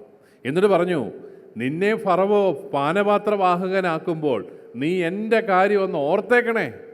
എൻ്റെ കാര്യവും കൂടെ ഫറവോയോടൊന്ന് പറയണേ. ഇടയ്ക്കിടയ്ക്ക് പാനപാത്രത്തിൽ ആ വീഞ്ഞൊക്കെ അങ്ങോട്ട് ഊറ്റി കൊടുക്കുമ്പം, ദേ നമ്മുടെ പയ്യനാ ജോസഫ്, അവനെ കൂടെ ഒന്ന് രക്ഷപ്പെടുത്തണം എന്നൊന്ന് പറയണം. പക്ഷെ അവൻ മറന്നുപോയെന്ന് അതിനകത്ത് എഴുതി വെച്ചിരിക്കുക. അവൻ മറന്നുപോയി. എത്ര വർഷമാണ്? 2 വർഷം അവൻ ജോസഫിനെ മറന്നുപോയി. കർത്താവിൻ്റെ കരം അവൻ്റെ കൂടെ ഉണ്ടായിരുന്നു. എന്ത് കരമായത്? ഒരു ഗുണമില്ലാത്ത ഒരു കരം എന്ന് നമ്മൾ പറയും. അപ്പോൾ ദൈവം വെറുതെ ഇരിക്കുന്നില്ല. ദൈവം ഫറവോയ്ക്ക് സ്വപ്നങ്ങൾ കൊടുക്കുകയാണ്. കർത്താവ് ഇങ്ങനെ പ്രവർത്തിച്ചുകൊണ്ടിരിക്കുകയാണ്. ഫറവോയ്ക്ക് സ്വപ്നങ്ങൾ കൊടുത്തു. ഫറവോ നാട്ടിലുള്ള സർവ്വമാന മനുഷ്യരെയും വിളിച്ചു വരുത്തി, എൻ്റെ സ്വപ്നങ്ങൾ, എനിക്ക് ഉറങ്ങാൻ പറ്റുന്നില്ല, വല്ലാത്ത സ്വപ്നങ്ങൾ, നിങ്ങൾ വ്യാഖ്യാനിക്കുക. അവരൊന്നും വ്യാഖ്യാനിച്ചിട്ട് ശരിയാകുന്നില്ല. അപ്പോൾ പാനപാത്രവാഹകൻ ഓർത്തു, അയ്യോ ഇങ്ങനൊരു പയ്യൻ അവനവിടെ കിടപ്പുണ്ടല്ലോ, അവനെ വിളിച്ചോണ്ട് വാ. ഫറവോ അവനെ വിളിച്ചു. കൃത്യമായിട്ട് ജോസഫ് സ്വപ്നം വ്യാഖ്യാനിച്ചു കൊടുത്തു. അടുത്ത 7 വർഷങ്ങൾ സമൃദ്ധിയുടേത്, അതിനടുത്ത് വരുന്ന 7 വർഷങ്ങൾ ക്ഷാമത്തിൻ്റേത്. എന്നാന്ന് വെച്ച് കഴിഞ്ഞാൽ ചെയ്തോളാൻ പറഞ്ഞു. ദൈവത്തിൻ്റെ കരം അവൻ്റെ കൂടെ ഉണ്ടെന്ന് ഫറവോയ്ക്ക് മനസ്സിലായി. നമുക്കൊക്കെ സംശയം തോന്നും, കർത്താവിൻ്റെ കരം അവൻ്റെ കൂടെ ഉണ്ടോ? കർത്താവ് അവനെ സംരക്ഷിച്ചില്ലല്ലോ, കർത്താവ് അവനെ ഇത്രയും വേദനകളിലൂടെ കടത്തിവിട്ടല്ലോ എന്നൊക്കെ നമ്മൾ ചിന്തിക്കും. പക്ഷേ കർത്താവിൻ്റെ കരം അവൻ്റെ കൂടെ ഉണ്ടെന്ന് ആർക്ക് മനസ്സിലായി? ഫറവോയ്ക്ക് മനസ്സിലായി. വിജാതീയനായ ഫറവോയ്ക്ക് മനസ്സിലായി ഇവൻ്റെ ദൈവം ശക്തനാണ്. അതുകൊണ്ട് ഫറവോ എന്ത് ചെയ്തു? അവനെ തന്നെ പിടിച്ച് ഈജിപ്തിൻ്റെ അധികാരിയാക്കി. അവൻ നല്ല മിടുക്കനായിട്ട് ഭരണം നടത്തി ക്ഷാമകാലത്തെ അതിജീവിക്കുകയാണ്. അപ്പോഴാണ് വരുന്നത് ആര്? സഹോദരങ്ങൾ. നമ്മളാണെങ്കിൽ എന്നെ എടുക്കും, ആ അതിർത്തിയിൽ വെച്ച് തട്ടിയേക്കാൻ പറയും അല്ലേ, ദുഷ്ടന്മാർ ഇവന്മാരെ. അവൻ്റെ മുഖമൊന്നും എൻ്റെ മുമ്പിലോട്ട് കൊണ്ടുവരണ്ട, കളഞ്ഞേക്കാൻ പറയും, അവനെയൊക്കെ തൂക്കി കൊന്നേക്കാൻ പറയും. പക്ഷേ ജോസഫ് അവരെ സ്വീകരിക്കുന്നതും പിന്നീട് ക്ഷമിക്കുന്നതുമൊക്കെ. എനിക്ക് തോന്നുന്നു അനുരഞ്ജനത്തിൻ്റെ ഏറ്റവും മനോഹരമായ ഒരു ചിത്രമാണ് ജോസഫിൻ്റെ കഥ. ഞാൻ പറഞ്ഞു വന്നത്, കർത്താവിൻ്റെ കരം അവൻ്റെ കൂടെ ഉണ്ടായിരുന്നു, കർത്താവിൻ്റെ കരം അവൻ്റെ കൂടെ ഉണ്ടായിരുന്നു പറയുമ്പോൾ നമുക്കത് വിശ്വസിക്കാനായിട്ട് എളുപ്പമല്ല. കർത്താവിൻ്റെ കരം ഉണ്ടായിട്ടൊന്നും കാണാനില്ലല്ലോ. ഈ ലോക ജീവിതത്തിലത്തെ ഞാൻ രോഗത്തിലൂടെ കടന്നു പോകുന്നു, സഹനങ്ങളിലൂടെ കടന്നു പോകുന്നു, എൻ്റെ മുമ്പിൽ ഒത്തിരി പേര് തടസ്സങ്ങൾ സൃഷ്ടിച്ചിരിക്കുന്നു, എനിക്ക് ഒത്തിരി ഉപദ്രവമാണ്, എനിക്ക് സഹനങ്ങളാണ്, ഞാൻ കർത്താവിൽ വിശ്വസിച്ചിട്ട് എനിക്ക് ഒരു ഉയർച്ചയും കിട്ടുന്നില്ല എന്നൊക്കെ ചിന്തിക്കുമ്പോഴുള്ള മറുപടി ഇതാണ്: ദൈവത്തിനൊരു പദ്ധതിയുണ്ട്. ആ പദ്ധതി എന്നാണെങ്കിലും അത് നിവർത്തിതമാകും. പക്ഷേ വിശ്വാസത്തോടു കൂടി അത് വിശ്വസിച്ച് മുന്നോട്ട് പോകുക എന്നുള്ളതാണ് പ്രധാനം. പ്രിയപ്പെട്ടവരെ, ഈശോ മിശിഹായിലുള്ള വിശ്വാസം ഈ ലോക ജീവിതത്തിൽ നമുക്ക് എന്താണ് തരുന്നതെന്ന് ചോദിച്ചു കഴിഞ്ഞാൽ ഞാൻ പറയും, നമുക്ക് തരുന്നത് ജീവിക്കാനുള്ള, ജീവിതത്തെ പ്രത്യാശയോടെ നേരിടാനുള്ള കരുത്താണ്. ജീവിതത്തിലെ കുരിശുകളെ പ്രത്യാശയോടെ നേരിടാനുള്ള കരുത്താണ് നമ്മുടെ കർത്താവ് നമുക്ക് തരുന്നത്. അങ്ങനെ വരുമ്പോൾ ഈ കുരിശെന്ന് പറയുന്നതുണ്ടല്ലോ, അത് ബലഹീനതയുടെ അടയാളമല്ല, അത് ശാപത്തിൻ്റെ അടയാളമല്ല. നിന്റെ ജീവിതത്തിലെ രോഗങ്ങളും നിന്റെ ജീവിതത്തിലെ സഹനങ്ങളും തിരസ്കരണങ്ങളും ഇതൊന്നും ബലഹീനതയുടെയോ ശാപത്തിൻ്റെയോ അടയാളമല്ല, മറിച്ച് ധീരതയുടെ അടയാളമാണ്. ധൈര്യമായിട്ട് ജീവിക്കാൻ നിന്നെ ക്ഷണിക്കുന്ന അടയാളമാണ് കുരിശ്. കാൽവരിയുടെ കുരിശെന്ന് പറയുന്നത്, ആ കാൽവരി കയറാനായിട്ട് ഭീരുക്കൾക്ക് സാധിക്കത്തില്ല പ്രിയപ്പെട്ടവരെ, നല്ല ധൈര്യമുള്ളവർക്ക് മാത്രമേ പറ്റത്തുള്ളൂ. ഭീരുക്കൾ അതിൻ്റെ ഒന്നാം സ്ഥലമാകുമ്പോഴേ അവൻ പിന്തിരിഞ്ഞോടും, എന്നെ കൊണ്ട് വയ്യെന്ന് പറയും. പക്ഷേ കർത്താവിൻ്റെ ഏറ്റവും വലിയ പ്രലോഭനം എന്തായിരുന്നു? കുരിശെടുക്കാൻ ഉള്ള പ്രലോഭനം, കുരിശിൽ നിന്ന് ഇറങ്ങി വരാനായിരുന്നു. കുരിശിൻ്റെ വഴിയെ ഉപേക്ഷിക്കാനുള്ള ഒരു വല്ലാത്ത പ്രലോഭനം സ്വന്തം ശിഷ്യന്മാർ വഴി തന്നെ കർത്താവിന് കിട്ടി. നമ്മൾ മർക്കോസിൻ്റെ സുവിശേഷം 8-ാമത്തെ അധ്യായത്തിൽ കർത്താവ് ആദ്യത്തെ പീഡാനുഭവ പ്രവചനം നടത്തുകയാണ്. അതുവരെ പത്രോസ് നല്ല മിടുക്കനായിട്ട് നിൽക്കുക, നീ ജീവിക്കുന്ന ദൈവത്തിൻ്റെ പുത്രനായ മിശിഹായാണെന്നൊക്കെ പറഞ്ഞ് കർത്താവിൽ നിന്ന് മാർക്കൊക്കെ കിട്ടി, കൊള്ളാം, നീ 10 മേടിച്ചു, മിടുക്കനാണെന്നൊക്കെ പറഞ്ഞ് അങ്ങനെ ഇരിക്കുകയാണ് പത്രോസ്. അപ്പോഴാണ് കർത്താവ് പറയുന്നത്, എന്ത്? ഞാൻ ജെറുസലേമിലേക്ക് പോവാണ്, അവരെന്നെ പിടിച്ചു കെട്ടും, അവരെന്നെ പീഡിപ്പിക്കും, ഞാൻ മരിക്കും, 3-ാം ദിവസം ഞാൻ ഉയർത്തെഴുന്നേൽക്കും. ഉയർപ്പൊന്നും പത്രോസിന് പിടികിട്ടിയില്ല, മരിക്കാൻ പോകാമെന്ന് മാത്രമേ മനസ്സിലായുള്ളൂ. ഉടനെ പത്രോസ് എന്തായത്? പത്രോസ് മുമ്പിൽ കയറി എന്നിട്ട് പറയും, കർത്താവേ, ഇത് നിനക്ക് സംഭവിക്കാതിരിക്കട്ടെ, നമുക്ക് ആ കുരിശിൻ്റെ വഴിയൊന്നും വേണ്ട കേട്ടോ, നമുക്ക് ആ കുരിശിൻ്റെ വഴിയൊന്നും വേണ്ട, നമുക്ക് ഈ അത്ഭുതങ്ങളുടെ വഴിയൊക്കെ മതി. അത്ഭുതങ്ങളാണ് നമുക്ക് കുറച്ചുകൂടെ പോപ്പുലാരിറ്റിയൊക്കെ തരുന്നത്, അല്ലേ? 5 അപ്പം കൊണ്ട് 5000 പേര് തീറ്റിപ്പോറ്റി, എന്നെ ഇടപാടാത്, ഉയ്യോ എന്നതായിരുന്നു. അതുപോലെ ആ വെള്ളത്തിന് മുകളിൽ കൂടെ നീ ആ നട്ടപ്പാതിരാക്കി നടന്നില്ലേ, അതൊക്കെ നമുക്കിനി നല്ല പകൽ സമയത്ത് നടക്കണം. നമുക്ക് ആ പത്രത്തിൽ പരസ്യമൊക്കെ കൊടുത്ത്, സപ്ലിമെൻ്റൊക്കെ കൊടുത്ത്, 2 കമാനമൊക്കെ വലിച്ചു കെട്ടി, ദേണ്ട 5000 പേർക്ക് ഭക്ഷണം കൊടുക്കുന്നതൊക്കെ പറഞ്ഞ് പരസ്യമൊക്കെ കൊടുത്ത്, ഇപ്പോൾ ഒക്കെ പരസ്യത്തിൻ്റെ കാലമാണ്, നല്ല പരസ്യമൊക്കെ കൊടുത്ത് ആളെയൊക്കെ കൂട്ടി നമുക്കത് ഒന്നും കൂടെ ചെയ്യണമെന്ന് പറഞ്ഞുകൊണ്ടിരിക്കുമ്പോഴാണ് അവൻ മരിക്കാൻ പോവാന്ന്. സത്യം പറഞ്ഞാൽ ഈ 5 അപ്പം കൊണ്ട് 5000 പേരെ തീറ്റിപ്പോറ്റി ആ സംഭവത്തിൻ്റെയൊക്കെ സമയത്ത് പത്രോസ് പെട്ടുപോയെന്ന് ഓർത്തതാണ്. കാരണം ഈ മനുഷ്യർ 5000 പുരുഷന്മാർ, പിന്നെ അത്രയും സ്ത്രീകളും കുഞ്ഞുങ്ങളും കാണും. കർത്താവ് പറയുക അവർക്ക് ഭക്ഷണം കൊടുക്കാൻ, നിങ്ങൾ തന്നെ കൊടുക്കാൻ. അയ്യോ! കാരണം പത്രോസ് വളരെ പ്രായോഗികമായ ഉപദേശം കർത്താവിന് കൊടുത്തു. എന്താണ്? അവരോട് പോയി വീട്ടിൽ പോയി ഭക്ഷണം കഴിക്കാൻ പറഞ്ഞു. അവർക്കെല്ലാം വീടുണ്ടല്ലോ, അവരൊക്കെ അവിടെ പോയി ഭക്ഷണം കഴിച്ചോളാം, അല്ലാതെ പറഞ്ഞു വിടും. പക്ഷേ നിങ്ങൾ തന്നെ ഭക്ഷണം കൊടുക്കുമെന്നാണ് പറഞ്ഞത്. പത്രോസിന് മനസ്സിലായി, ഇന്ന് അടി ഉറപ്പാണ്. കാരണം ഇന്ന് ഈ ജനക്കൂട്ടം നമ്മളെ തല്ലും. കാരണം ഭക്ഷണം കഴിക്കാനായിട്ട് ഇതുങ്ങളെ എല്ലാം ഇരുത്തിയിരിക്കുന്ന 5 അപ്പം കൊണ്ട് 2 മീനുണ്ട്, ഇവൻ എന്നാ കാണിക്കാൻ പോകുക, ഒരു പിടി. ഏതായാലും കർത്താവ് ഗുരുത്വത്തിന് പറഞ്ഞു, ഇവരെയെല്ലാം പന്തികളായിട്ട് ഇരുത്താൻ പറഞ്ഞു. അത് പത്രോസിന് വളരെ ഇഷ്ടപ്പെട്ടു. കാരണം പന്തികളായിട്ട് ഇരുത്തുമ്പോൾ ഇടയ്ക്കൂടെ ഓടാനായിട്ട് സ്ഥലം കിട്ടും, അല്ലേ? നല്ല റൂട്ടൊക്കെ ക്ലിയർ ആക്കിയിട്ടിരിക്കുകയാണ് ഓടിപ്പോകാനായിട്ട്. അങ്ങനെ എല്ലാം 12 ആശാന്മാർ ഓടാനുള്ള റൂട്ടൊക്കെ ക്ലിയറാക്കി അങ്ങനെ ഇരിക്കുമ്പോഴാണ് അവരുടെ കണ്ണ് നിറയുന്ന കാഴ്ച. എന്താണത്? അയ്യോ, കൊട്ട നിറയെ അപ്പം ഇങ്ങനെ വരുന്നു, കൊടുക്കുന്തോറും പെരുകി വരുന്നു. പത്രോസ് മാറി നിന്ന് കർത്താവിന് ഒരു നോട്ടമൊക്കെ ഉണ്ട്, എന്നാ മിടുക്കനാ കേട്ടോ, വിചാരിച്ച പോലല്ല നീ, ഇത് തിരക്കേടില്ല ഈ പരിപാടി. ഈ അത്ഭുതത്തിൻ്റെ ലോകത്ത് ജീവിക്കാൻ പത്രോസിന് ഇഷ്ടമായിരുന്നു. അതുകൊണ്ടാണ് പറഞ്ഞത്, ഇനിയിപ്പം നിനക്ക് മരിക്കണമെങ്കിൽ തന്നെ റിട്ടയർമെൻ്റൊക്കെ കഴിഞ്ഞ് ഒരു 10-70 വയസ്സൊക്കെ ആകുമ്പോൾ വേണമെങ്കിൽ പോയി കുരിശെടുത്ത് മരിച്ചോ. അതുവരെ നമുക്കിങ്ങനെ നല്ല രസമായിട്ട് അത്ഭുതങ്ങളൊക്കെ നടത്തി ആൾക്കാരെയൊക്കെ കൂട്ടി നിൻ്റെ ശിഷ്യന്മാരാണെന്നൊക്കെ പറയാൻ ഞങ്ങൾക്കും കൂടെ എന്നാ ഗമയാ, എന്നാ ഗെറ്റപ്പാ, ഞങ്ങൾക്ക് നല്ല ഭക്ഷണമൊക്കെ കിട്ടാൻ തുടങ്ങി. അപ്പോഴാണ് പറയുന്നത് മരിക്കാൻ പോവാന്ന്. പ്രിയപ്പെട്ടവരെ, അത്ഭുതങ്ങളുടെ അവസാനം മനുഷ്യരക്ഷയുണ്ടായില്ല കേട്ടോ. രക്ഷയുണ്ടായത് സഹനത്തിൻ്റെ അവസാനമാണ്. കുരിശ് കഴിഞ്ഞപ്പോഴാണ് ഉദ്ധാനം ഉണ്ടായത്. അത്ഭുതങ്ങളുടെയൊന്നും അവസാനം മനുഷ്യൻ്റെ രക്ഷയൊന്നും നടന്നില്ല. അത്ഭുതങ്ങളൊക്കെ അത്ഭുതങ്ങളായിട്ടൊക്കെ അവസാനിച്ചു. പക്ഷെ മനുഷ്യൻ രക്ഷിക്കപ്പെട്ടത് സഹനത്തിൻ്റെ ഒടുവിലാണ്. അതുകൊണ്ട് എവിടെയെല്ലാം സഹനങ്ങളുണ്ടോ, എവിടെയെല്ലാം കുരിശുകളുണ്ടോ, അവിടെയെല്ലാം ഉദ്ധാനത്തിൻ്റെ വലിയ അനുഭവമുണ്ട് എന്നുള്ളത് നമ്മൾ തിരിച്ചറിയണം. അതുകൊണ്ടാണ് ഞാൻ പറഞ്ഞത്, കുരിശ് ബലഹീനതയുടെ ഒരു അടയാളമല്ല, മറിച്ച് അത് ധീരതയുടെ ഒരു ഉപകരണമാണ്. ധീരതയിലേക്കുള്ള ഒരു വഴിയാണ് കുരിശ്. നമ്മളെപ്പോഴും ഓർക്കണം, ധീരനായിട്ട് ജീവിക്കുന്നവർ ഒരു പ്രാവശ്യം മാത്രമേ മരിക്കത്തുള്ളൂ. ക്രൈസ്തവ സഭകളൊക്കെ തളർന്നു പോയതിൻ്റെ ഒരു കാരണം, തളർന്നു പോയിട്ടുണ്ടെങ്കിൽ കേട്ടോ, തളർന്നു പോയതിൻ്റെ ഒരു പ്രധാനപ്പെട്ട കാരണം ഞാൻ നിങ്ങളോട് പറയാം, ധൈര്യമില്ലാത്തതുകൊണ്ടാണ്. സുവിശേഷം പറയാൻ നമുക്ക് ധൈര്യം നഷ്ടപ്പെട്ടത് കൊണ്ട് മാത്രം തളർന്നുപോയ സഭകളെ ലോകത്തിലുള്ളൂ. പ്രിയപ്പെട്ടവരെ, സുവിശേഷം പറയുന്ന സഭകളൊക്കെ ഇന്നും ജീവിക്കുന്നുണ്ട്.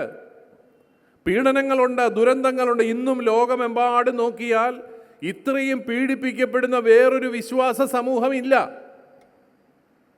പക്ഷേ ആ പീഡനങ്ങളുടെ നടുവിലും ക്രൈസ്തവരുടെ എണ്ണം വർദ്ധിച്ചു വരുന്നുണ്ട്. ക്രിസ്ത്യാനികൾ പുറകോട്ടൊന്നും പോയിട്ടില്ല.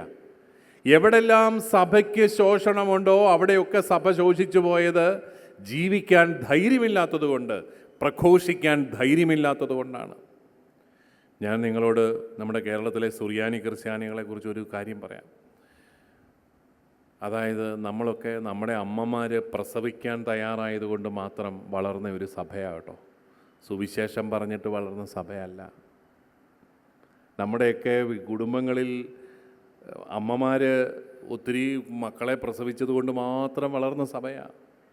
വല്ലാത്ത ജാതിബോധമൊക്കെ ഉണ്ടായിരുന്ന ഒരു സഭയായിരുന്നു ഒരു കാലത്ത് നമ്മൾ. അതുകൊണ്ട് ആരോടും സുവിശേഷമൊന്നും പറഞ്ഞില്ല. നമ്മളൊരു പ്രത്യേക ഒരു ഗ്രൂപ്പായിട്ട് അങ്ങ് പോയി, ആരോടും സുവിശേഷം പറഞ്ഞില്ല. ഒരുത്തിനെയും ഈ രക്ഷയുടെ അനുഭവത്തിലേക്കൊന്നും കൊണ്ടുവന്നില്ല. അതുകൊണ്ട് സംഭവിച്ചത് എന്താണ്? നമ്മുടെ ന്യൂജൻ അമ്മമാർ പ്രസവിക്കാൻ വിസമ്മതിച്ചപ്പോൾ സഭ ശോഷിച്ചു പോയി. ആൾ കൂടുതലുള്ള മറ്റ് കമ്മ്യൂണിറ്റികളെ കുറ്റം പറഞ്ഞിട്ട് എന്നാ കാര്യം? കർത്താവ് നമ്മളോടും പറഞ്ഞായിരുന്നു, പെരുകി ലോകം കീഴടക്കുമായിരുന്നു. നമ്മളത് കേട്ടില്ല. ഇതാണ് സംഭവിച്ചു പോയത്. നമ്മളത് കേട്ടില്ല. പെരുകി ലോകം കീഴടക്കിയില്ല, സുവിശേഷവും പറഞ്ഞില്ല. ആരോടും സുവിശേഷം പറഞ്ഞു. ഒന്നുകിൽ നിങ്ങൾ സുവിശേഷം പറഞ്ഞ് അനേകർ രക്ഷയിലേക്ക് കടന്നു വരണം. ആരെയും മാമോദീസ മുക്കാനൊന്നും പറഞ്ഞിട്ടില്ല, പക്ഷേ സുവിശേഷം പറയാൻ പറഞ്ഞിട്ടുണ്ട്. എല്ലാവരോടും സുവിശേഷം പറയണം. സുവിശേഷം കേൾക്കുന്നവൻ, രക്ഷയുടെ സുവിശേഷം കേൾക്കുന്നവൻ ഈ രക്ഷയുടെ അനുഭവത്തിലേക്ക് വന്നോളും. നീ വിത്ത് വിതയ്ക്കണം. ചിലപ്പോഴത് മുൾച്ചെടികൾക്കിടയിൽ വീഴും, ചിലപ്പോൾ പാറപ്പുറത്ത് വീഴും, ചിലത് നല്ല നിലത്ത് വീഴും.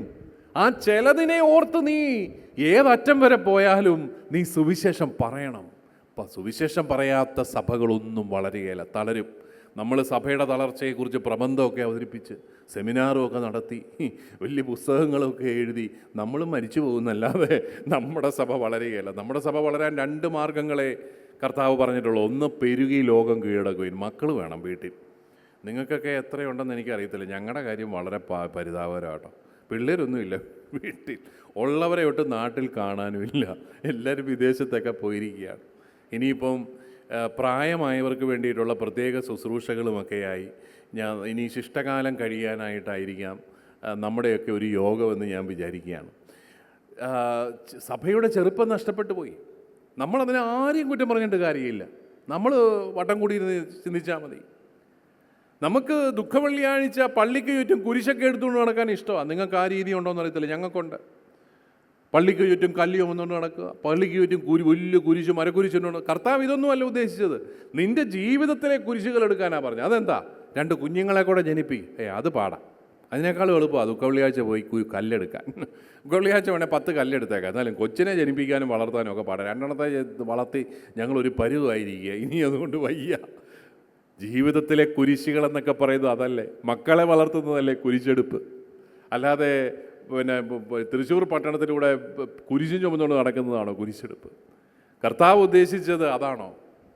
കർത്താവ് പ്രിയപ്പെട്ടവരെ ഒരു ദിവസമേ കുരിശെടുത്തുള്ളൂ. ആ വെള്ളിയാഴ്ച മാത്രമേ അവിടുന്ന് കുരിശെടുത്തുള്ളൂ. പക്ഷേ അവിടുന്ന് അത് ഉദ്ധാനത്തിൻ്റെ മഹത്വത്തിലേക്ക് നമ്മളെല്ലാവരും കൊണ്ടുപോവുകയായിരുന്നു. നല്ല ധീരതയോടെ മനുഷ്യകുലത്തിൻ്റെ രക്ഷയ്ക്ക് വേണ്ടി സഹനങ്ങൾ ഏറ്റെടുക്കാനായിട്ട് കർത്താവ് തയ്യാറായി. അതുകൊണ്ടാണ് യോഹന്നാൻ്റെ സുവിശേഷം 10-ാമത്തെ അധ്യായത്തിൽ 17 മുതലുള്ള വാക്യങ്ങളിൽ കൃത്യം പറയുന്നുണ്ട്, തിരിച്ചെടുക്കുന്നതിനു വേണ്ടി ഞാൻ ജീവൻ അർപ്പിക്കുന്നതിനാൽ പിതാവ് എന്നെ സ്നേഹിക്കുന്നു. എന്നിട്ട് 18-ാമത്തെ വാക്യം, ആരും എന്നിൽ നിന്ന് അത് പിടിച്ചെടുക്കുകയല്ല, മറിച്ച് ഞാനത് സ്വമനസാ സമർപ്പിക്കുകയാണ്. ഇതല്ലേ പ്രിയപ്പെട്ടവരെ സുവിശേഷത്തിലെ ഏറ്റവും ധീരമായ വചനം? ആരും എന്നിൽ നിന്ന് ഈ ജീവൻ തിരിച്ചെടുക്കുകയല്ല, പിടിച്ചെടുക്കുകയല്ല. അതുകൊണ്ട് നിങ്ങൾ എന്നെ കുരിശിൽ തറച്ചവർക്കെതിരെ നിങ്ങളൊന്നും ചെയ്യണ്ട. കാരണം ഇതെൻ്റെ തീരുമാനമാണ്. ഇത് ബലിയാവുക എന്നുള്ളത്, മനുഷ്യകുലത്തിൻ്റെ പാപങ്ങൾക്ക് വേണ്ടി ബലിയാവുക എന്നുള്ളത് ദൈവത്തിൻ്റെ തീരുമാനമാണ്. പുത്രൻ തമ്പുരാൻ സഹനങ്ങളിലൂടെ കടന്നു പോകണമെന്നുള്ളത് അത് ദൈവത്തിൻ്റെ തീരുമാനമാണ്.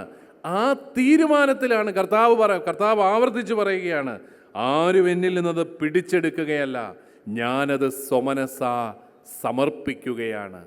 എത്ര ധീരമായ ഒരു പ്രവർത്തനമായിരുന്നു കുരിശുമരണം. പ്രിയപ്പെട്ടവരെ, നമ്മുടെയൊക്കെ ജീവിതങ്ങളിൽ കുരിശുകളിൽ നിന്ന് നമ്മൾ ഒളിച്ചോടുകയാണ്. അതിന് ഞങ്ങളുടെയൊക്കെ കുറേ ധ്യാന കേന്ദ്രങ്ങളും എല്ലാം അതിന് വഴി വെച്ചിട്ടുണ്ട്. നിങ്ങൾക്ക് രോഗങ്ങളുണ്ടോ? ഇവിടുന്ന് അത് മാറ്റിത്തരും. നിങ്ങൾക്ക് സാമ്പത്തിക പരാജയങ്ങളുണ്ടോ? ഇവിടുന്ന് അത് മാറ്റിത്തരും. എല്ലാ ബുദ്ധിമുട്ടുകളും ഞങ്ങൾ മാറ്റിത്തരാം. നിങ്ങളുടെ ജീവിതത്തിലെ എല്ലാ കുരിശുകളും ഇങ്ങ് കൊണ്ടുപോവാ, ഞങ്ങളതെല്ലാം മാറ്റിത്തരാമെന്നൊരു വല്ലാത്ത ഒരു സന്ദേശം എവിടെ നിന്നോ പോയി. ഒരു വല്ലാത്ത പ്രോസ്പെറിറ്റി ഗോസ്പൽ, സമൃദ്ധിയിലേക്ക് നിങ്ങളെ നയിക്കാം. പക്ഷേ എൻ്റെ വിചാരം, എൻ്റെ ഒരു വലിയ ബോധ്യം, സുവിശേഷം നമ്മളോട് ആവശ്യപ്പെടുന്നത് ജീവിതത്തിലെ കുരിശുകളെ ധീരതയോടെ നേരിടാനാണ്. ധീരതയോടെ നേരിടാൻ നല്ല സന്തോഷപൂർവ്വം സഹിക്കുന്ന ഒരു സഹോദരിയെ എനിക്കറിയാം. അവർ കട്ടിലെ തളർന്നു കിടക്കുകയാണ്. അവരെ തൊടുന്നവരെല്ലാം സൗഖ്യപ്പെടുകയാണ്. അവർക്ക് സഹനമൊന്നും സൗഖ്യപ്പെടുന്നില്ല. അവരുടെ വേദനകളൊന്നും മാറിയിട്ടില്ല. അവരുടെ ജീവിതത്തിൽ ദുരിതങ്ങൾ മാത്രമേ ഉള്ളൂ. പക്ഷേ അവരുടെ പ്രാർത്ഥന കിട്ടുന്നവർക്കെല്ലാം സൗഖ്യം കിട്ടുന്നുണ്ട്. ഇതാണ് തമ്പുരാൻ്റെ ഓരോ കാര്യം. അതായത് നിൻ്റെ ജീവിതത്തിലെ കുരിശുകളെ അഭിമാനബോധത്തോടെ, സന്തോഷത്തോടെ, സമർപ്പണത്തോടെ സഹിക്കാനുള്ള ധൈര്യമാണ് പ്രിയപ്പെട്ടവരെ ഈ കുരിശ് നമുക്ക് തരുന്നത് എന്നുള്ളത് നമ്മൾ തിരിച്ചറിയണം. അതുകൊണ്ട് ധീരതയോടെ ജീവിക്കുക എന്നുള്ളത് തന്നെയാണ് ഇന്നത്തെ കാലത്ത് കുരിശിനെ ധ്യാനിക്കുന്ന നമുക്ക് നമ്മുടെ കർത്താവ് തരുന്ന വലിയ സന്ദേശം. കൊരിന്തോസുകാർക്ക് എഴുതിയ 1-ാം ലേഖനം 16-ാമത്തെ അധ്യായം 13-ാമത്തെ വാക്യത്തിൽ നമ്മൾ ഇപ്രകാരം വായിക്കുന്നുണ്ട്, നിങ്ങൾ ജാഗരൂകരായിരിക്കുവിൻ, വിശ്വാസത്തിൽ ഉറച്ചു നിൽക്കുവിൻ, പൗരുഷവും കരുത്തും ഉള്ളവരായിരിക്കുവിൻ. ഫെമിനിസ്റ്റുകൾക്ക് അത്ര ഇഷ്ടപ്പെടത്തില്ല പൗരുഷം എന്നൊക്കെ പറഞ്ഞു. എന്നാലും നല്ല കരുത്തോടെ ജീവിക്കാനായിട്ട് പറയുകയാണ്. ചുമ്മാ ബലഹീനരെ പോലെ അയ്യോ വാവോ എന്ന് പറഞ്ഞുകൊണ്ട് ജീവിക്കാനല്ല. നിന്റെ ദൗത്യങ്ങൾ നീ നല്ല ധീരതയോടെ ഏറ്റെടുത്ത് അഭിമാനപൂർവ്വം നീ ജീവിക്കുക. നീ ആൾ കുറവാണെന്നോ, അല്ലെങ്കിൽ നീ ബലഹീനനാണെന്നോ, നിനക്ക് പണമില്ലെന്നോ, നീ രോഗിയാണെന്നോ ഒന്നും ഓർത്ത് നീ പുറകോട്ട് നിൽക്കണ്ട. കാരണം കർത്താവ് നിൻ്റെ കൂടെയുണ്ട്, സർവശക്തനായ ദൈവം നിൻ്റെ കൂടെയുണ്ട്. അതുകൊണ്ട് നീ ചെയ്യാനുള്ള കാര്യങ്ങളെല്ലാം നല്ല ധീരതയോടെ ചെയ്യുക എന്നുള്ള ഒരു വചനം കർത്താവ് നമുക്ക് തരികയാണ്. ഹെബ്രായ ലേഖനം 12-ാമത്തെ അധ്യായം 2-ാമത്തെ വാക്യത്തിൽ നമ്മൾ ഇതേ വചനം നമ്മൾ കാണുന്നുണ്ട്. നമ്മുടെ വിശ്വാസത്തിൻ്റെ നാഥനും അതിനെ പൂർണ്ണതയിലെത്തിക്കുന്നവനുമായ ഈശോയെ മുന്നിൽ കണ്ടുകൊണ്ട് വേണം നാം ഓടാൻ. അവൻ തനിക്കുണ്ടായിരുന്ന സന്തോഷം ഉപേക്ഷിച്ച് അവമാനം വകവയ്ക്കാതെ കുരിശ് ക്ഷമയോടെ സ്വീകരിച്ചു. ദൈവസിംഹാസനത്തിൻ്റെ വലതുഭാഗത്ത് അവൻ അവരോധിക്കപ്പെടുകയും ചെയ്തു. അവൻ അക്ഷമനായില്ല. കുരിശ് കണ്ടപ്പോൾ അവൻ ക്ഷമയോടെ അത് സ്വീകരിച്ചു. ക്ഷമയെന്നൊക്കെ പറഞ്ഞാൽ ധൈര്യമുള്ളവർക്ക് മാത്രമേ പറ്റത്തുള്ളൂ. ബലഹീനർക്കൊന്നും ക്ഷമിക്കാൻ പറ്റത്തില്ല. ബലഹീനർ വിദ്വേഷവും വെറുപ്പും പകയൊക്കെ ആയിട്ടിരിക്കും. ധൈര്യമുള്ളവന് ക്ഷമിക്കാൻ പറ്റും. സാരമില്ല പോട്ടെ. നീ എന്നെ എന്തെങ്കിലും എനിക്കെതിരെ ചെയ്തെന്നും പറഞ്ഞുകൊണ്ട് ആകാശം ഇടിഞ്ഞ് താഴെയൊന്നും വീഴാനില്ല. അതുകൊണ്ട് എനിക്ക് നിന്നോട് ക്ഷമിക്കാൻ ഒരു ബുദ്ധിമുട്ടുമില്ല. നമ്മൾ പറയാറില്ലേ, നമ്മുടെ മുമ്പിൽ വഴി തുറന്നവർ മാത്രമല്ല, നമ്മുടെ മുമ്പിൽ വഴി അടച്ചവരും കൂടിയാണ് നമ്മുടെ ജീവിതത്തെ മുന്നോട്ട് നയിച്ചത്.